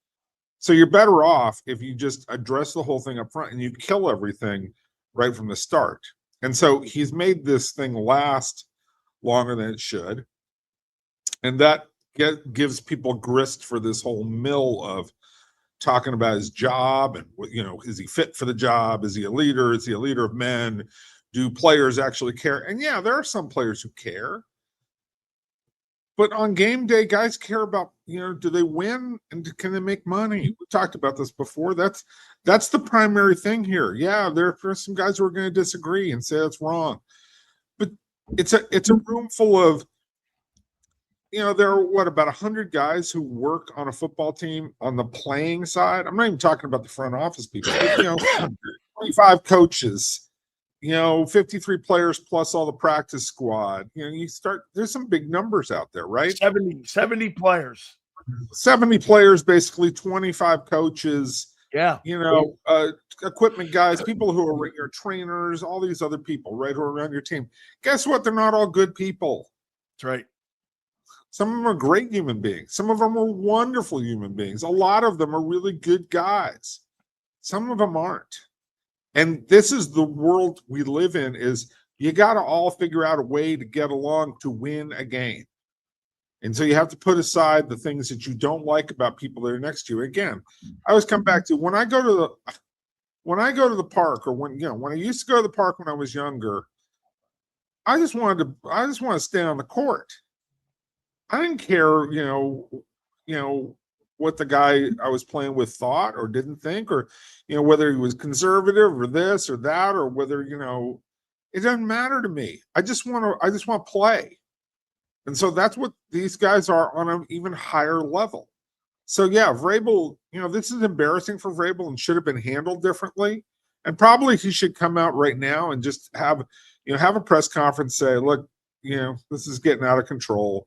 Let me answer all your questions and put the truth out there, as ugly as it may be, and just say, look, this is it.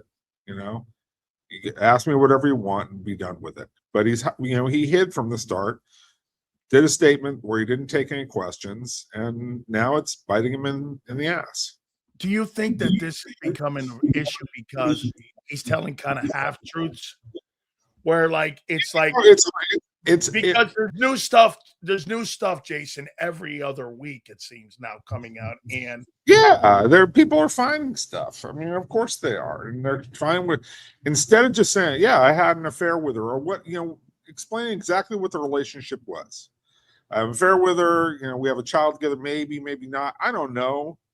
We've been too close for too long. We tried to keep this thing hidden, but it was wrong. And I'm sorry Diana got hurt and lost her job in this process.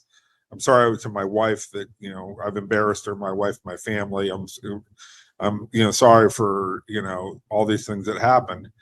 And then answer the questions for it. Say this is it, and then you're done with it. It's it. There's no more questions. Yeah, but he's already done that. He's apologized. I mean, how many times can you say sorry? There's apologizing. Apologizing is not answering the questions. It is not facing the music and saying, what happened here? The last press conference. Yeah, like what happened here? Explain this, right? Put it all out there. Again, it's sort of like, the classic example of this is at the end of the movie 8 Mile. What does Eminem do? He puts all his dirt right out there for everybody to see. And you know what? He does it, and nobody can say anything about him, right? Totally. And that works perfectly in real life too. It's absolutely true. That's how it happens. But all your, especially when we're not talking about stuff that's illegal. It's immoral in some people's eyes. It's tawdry in everybody's eyes. Absolutely. Is it illegal? No. Does it have anything to do with his job as a coach? No. Does it, have something to do with her job? Yes. Unfortunately, it does. And this cost her a career. How about this, Jace? Where's the NFL's place in this? I mean, it's not their business. He didn't violate the personal conduct policy. The commissioner said that on draft night too. He said, this is personal. This is their business. There's no rules. This is not a workplace environment harassment issue. Okay, it's not him having, a relationship with somebody in the building. It's not him. And there are plenty of coaches who have. Okay. It's not something where somebody complained about workplace harassment. It's not something where he violated the law. Like, again, people talk about, Sharon Moore from Michigan. Okay. The crime was not that he had an affair. The crime was that he went to the girl's house and, and threatened to go into the house and commit violence. Right. The issue was that he violated workplace standards at the University of Michigan by having an affair with somebody who worked at the University of Michigan. None of that happened here. Okay. So it's not the NFL's business. It's really not. And people can clutch their pearls all they want about this one, but he's not going to get fired over this. I mean, I'd be shocked. I mean, again, Bob Kraft just went through, he put up with 25 years of Belichick and all of Belichick's shenanigans because Belichick could win. They had Brady and they had everything worked and they won championships and they established the greatest dynasty in the history of the league, right? Do you think he's going to go backwards again after that? No way. Oh, he's got a good coach. Now, there might come a time where, you know, if Vrabel can't do his job successfully, then maybe you have to think about this. But he hasn't been given a chance to do his job successfully or not do it successfully. So that's the issue. And, you know, if he goes through a divorce, he ain't the first head coach who's gone through a divorce. You worked for one of them. You know what, though? I think this is going to come back on you, Jason Cole. I'm going to tell you why. Okay? Next year, when you guys are sitting around and you're talking about, some of you guys are going to look at Bob Kraft for potentially going into the Pro Football Hall of Fame. Yeah. Don't you think that there's been issues where people have held different agendas against certain people for bad conduct and bad character, and how he's run? Hang on. You just got through chronicling it, and that may have been one of the issues in why he didn't become a first ballot by some people's eyes. Now you add this on top of it, people are going to look at that and go like this. Look, maybe not you, Jace, but maybe someone in that room who held an agenda against him last year for all the cheating that went on. How do you not look at it and go, hey, this guy wins a lot, but I'll tell you what, character-wise, that's not what you're looking at for the shield of the NFL. Maybe. I'm not. I can only answer for I know this, but you're in that room. I don't know how everybody weighs it because look, I talked to some guys about how they vote and they're forward with me about how they vote. And sometimes they aren't. I haven't run into a lot of people who didn't vote for Kraft, or if they didn't vote for Kraft, it's because they believed other guys deserved to get in before them. And we've talked about the voting process, which is a separate issue, right? I go back to when I looked at, forget the two different voting systems and all that other stuff. When you looked at the 20 guys who were on the Hall of Fame ballot last year, and again, 15 were on the modern era and 5 were in that other category. 2 of the top 4 guys in that group who should have gone in the Hall of Fame were Belichick and Kraft. The other 2 were Fitzgerald and Breeze, right? Yeah. The top 4 guys in that entire group. Only Fitzgerald and Breeze got in. And again, I tend to side on players are more important than coaches and executives. I side with those guys because they put their bodies on the line for the game. But when you put them in with guys like, Roger Craig or an LC Greenwood or a Kenny Anderson, like, I'm sorry, LC, Kenny, and Roger, their accomplishments don't measure up to Belichick and Kraft. They just don't, in my eyes. Obviously, I was not, my opinion didn't carry the room, okay? Because neither one of those guys got in. But if you want to talk about resumes, like, they have the resumes, and we can parse it all out any way you want. We can talk about Jerry Jones and his style. We can talk about some of the guys who are already in the Hall of Fame who are racists. We can talk about all sorts of people and their different characters. Okay. Kraft and Belichick, in particular Kraft, who we're talking about right now, he's not even close to being a worst offender. Like, he's, just not. Like, there's not enough. I don't care about the massage parlor enough to keep the man out of the Hall of Fame. I don't care about Vrabel enough to keep the man out of the Hall of Fame. The cheating, okay, I understand people when they argue about that.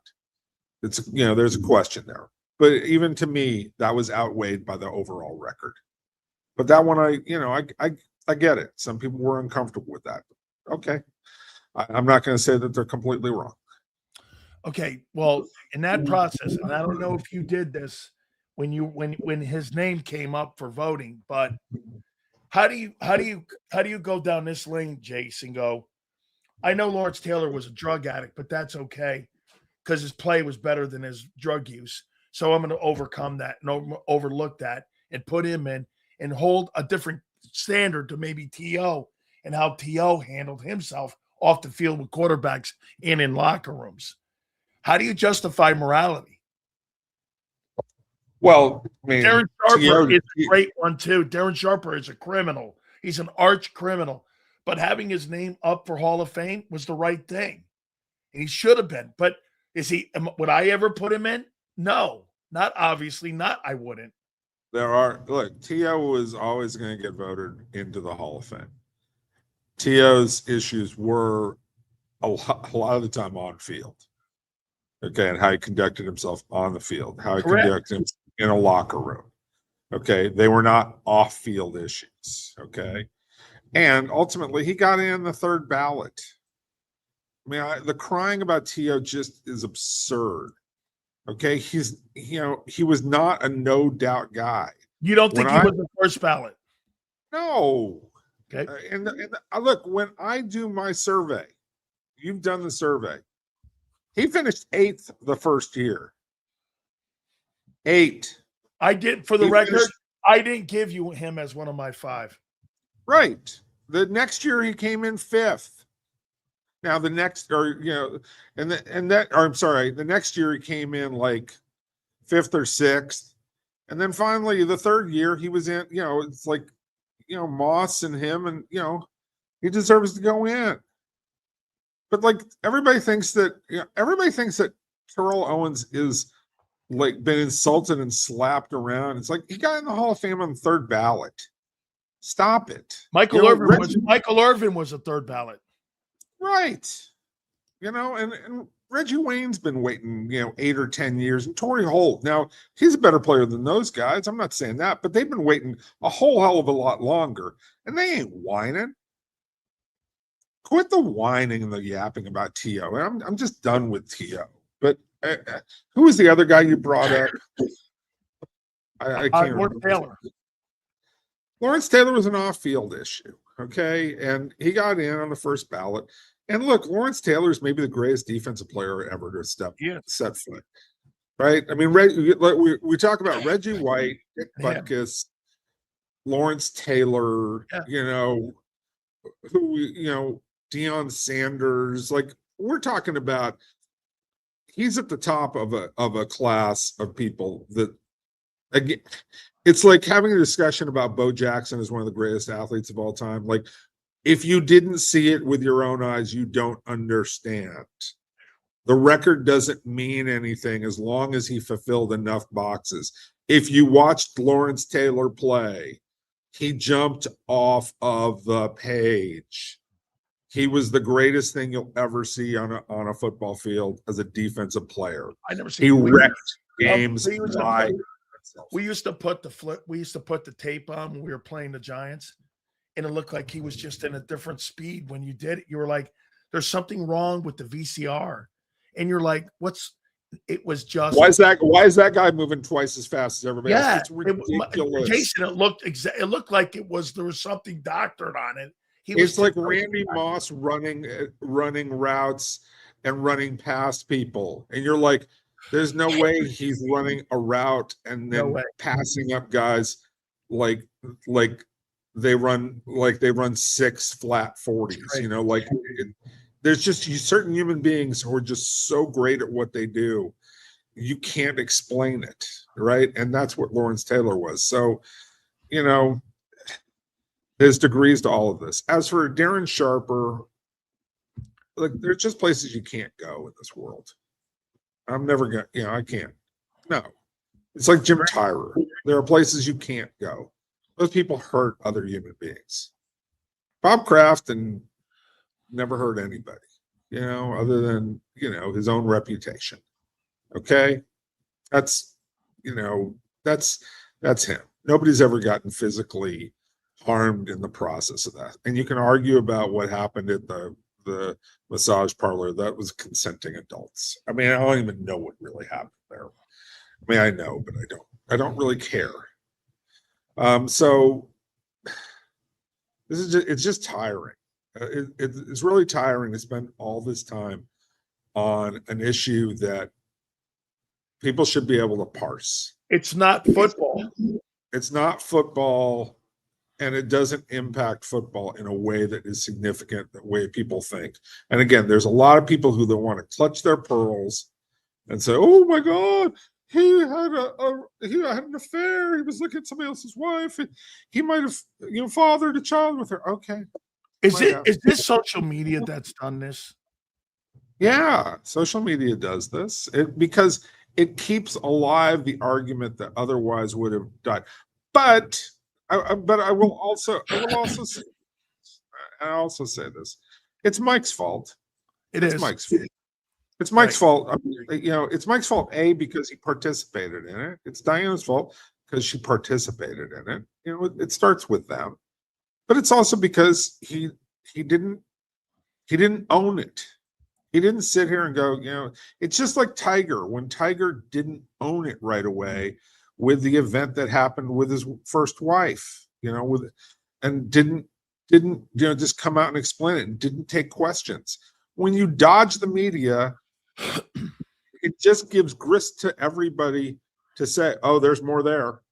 Oh, we're going to find what else." You don't want to answer questions? Oh, we're going to find out. Don't worry. We're going to find. You don't want to talk about this? Why isn't that? Let's find out more. And most of the time you find more. And guess what? That's what's happening. People are finding more because you didn't come out and say, "Yeah, this has been going on for a while. And I apologize for it. And I apologize to everybody involved. My wife, family, the whole thing." That's where this took a really bad turn. One of the other reasons I brought you on, because I wanted you to follow up on what you said last week. So I have Jared Bell coming up. I have Armando, and I have Howard Balzer. And I've already asked there's 50 of you dudes, 50. So I've got 4 people that have said this. Why is it so hard for people in Philadelphia not to understand? Jason, you get a lot of shit thrown at you when you make this comment. Why is it so hard when you say, "This kid Hurts is a great player. He's a really good player, but that's not a Hall of Fame football player"? Why do people have such a problem with you making that assessment? He's not an elite quarterback. He's a really good player who's been on a bunch of really good football teams. Why do they have a problem with this? Is it just fans? They're fans. They love the guy. They love the guy.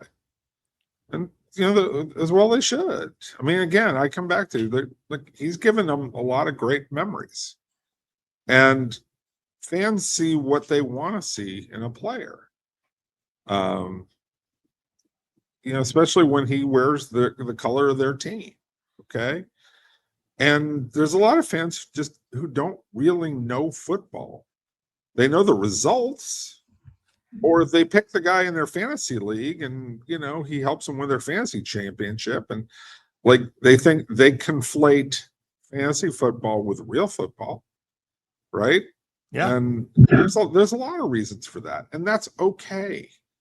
But I mean, it's like somebody did this chart the other day. They compared, I think it was Dak Prescott's first 9 years to Tom Brady's first 9 years, something like that.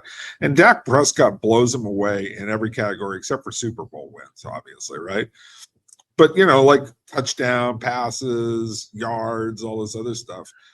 And it's this is why stats don't matter.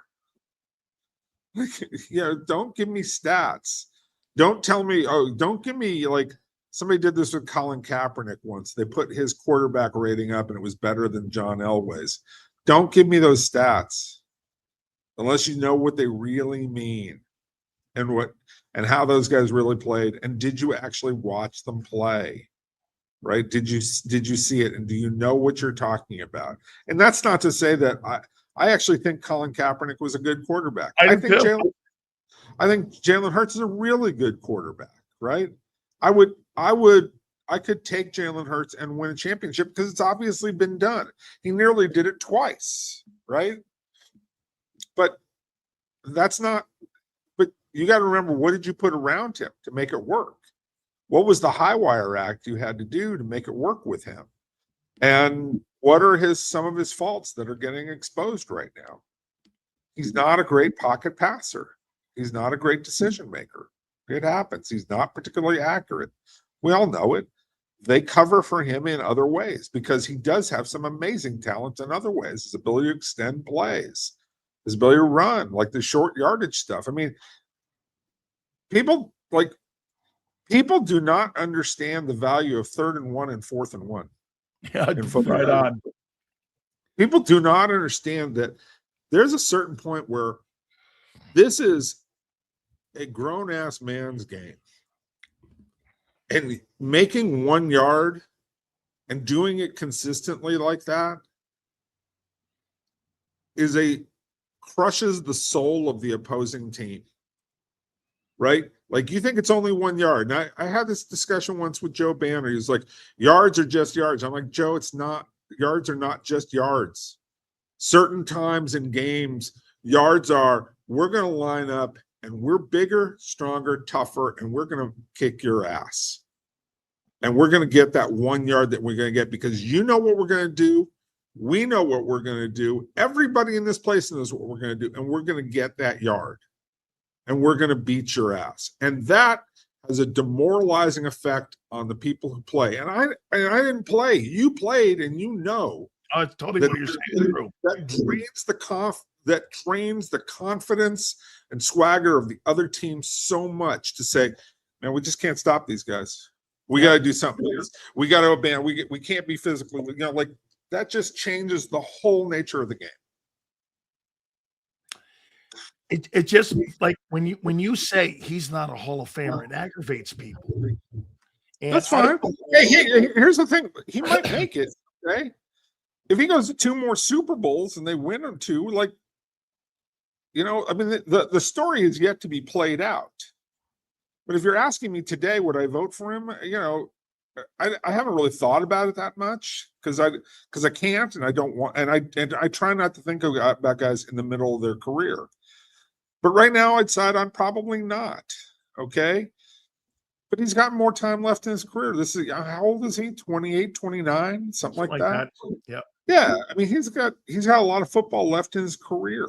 Let's see how it plays out. If he wins 2 more Super Bowls, they come back like 3 Super Bowl rings. You think Lamar Jackson right now is a Hall of Fame player? What is it? 2-time MVP? Or is he? Yeah. 2-time. Yeah. I think he is. I think he is. And I will say this about Lamar Jackson. I didn't think he was going to become this good a player. Me too. I always thought he was going to be a phenomenal runner who didn't. I thought he was going to be out of the league in 3 years after that first year against the Chargers in the playoffs. I never thought he'd go on to do this. And I remember the game against Tennessee, the playoff game against Tennessee. He was non-functional. And now he's gotten to the point where it's like he's this close. Yeah. Close to being a champion, a championship quarterback. And they haven't made the plays. And guys have fumbled. He's made mistakes. Things have happened. But you're talking about a really, truly great player. And so I think he's on a path to the Hall of Fame. I will also say this. I thought Donovan McNabb at the one point in his career was on his way to the Hall of Fame. And then his career just went, it went straight down. Like Russell Wilson. Yeah, it went straight down. And Russell's got even better case than Donovan. And we talked about Russell. Like, Russell Wilson's Hall of Fame career may be determined by one play. Yeah. Interception. Right? Yeah, if they win 2 Super Bowls, win back-to-back. Case closed. And because he led most of that drive to get him there. Yep. But that, if they win that game instead of lose that game, that's why, like, Richard Sherman, I mean, to this day, Richard Sherman is furious about that call. And he's so pissed about it because that had an impact on people's, their legacies. Absolutely. Make sure you guys do me a favor and check out, if you get into Florida, get around Gainesville, the Bagel Bakery. It's in Gainesville at 4113 Northwest 16th Boulevard. Get up there and say hi to Jason up there. It's one of the best places in Central Florida. Jason, I appreciate you, bro. Thank you so much. I'll even say fly, Eagles, fly if they're wearing their colors. Thank you so much, Jace. Later, dude. You got it, my friend. All right. Guys, do me a favor. Appreciate each and every single one of you. Absolutely awesome. 2 to 6 tomorrow. Hit the like button. We'll see you on the flip side.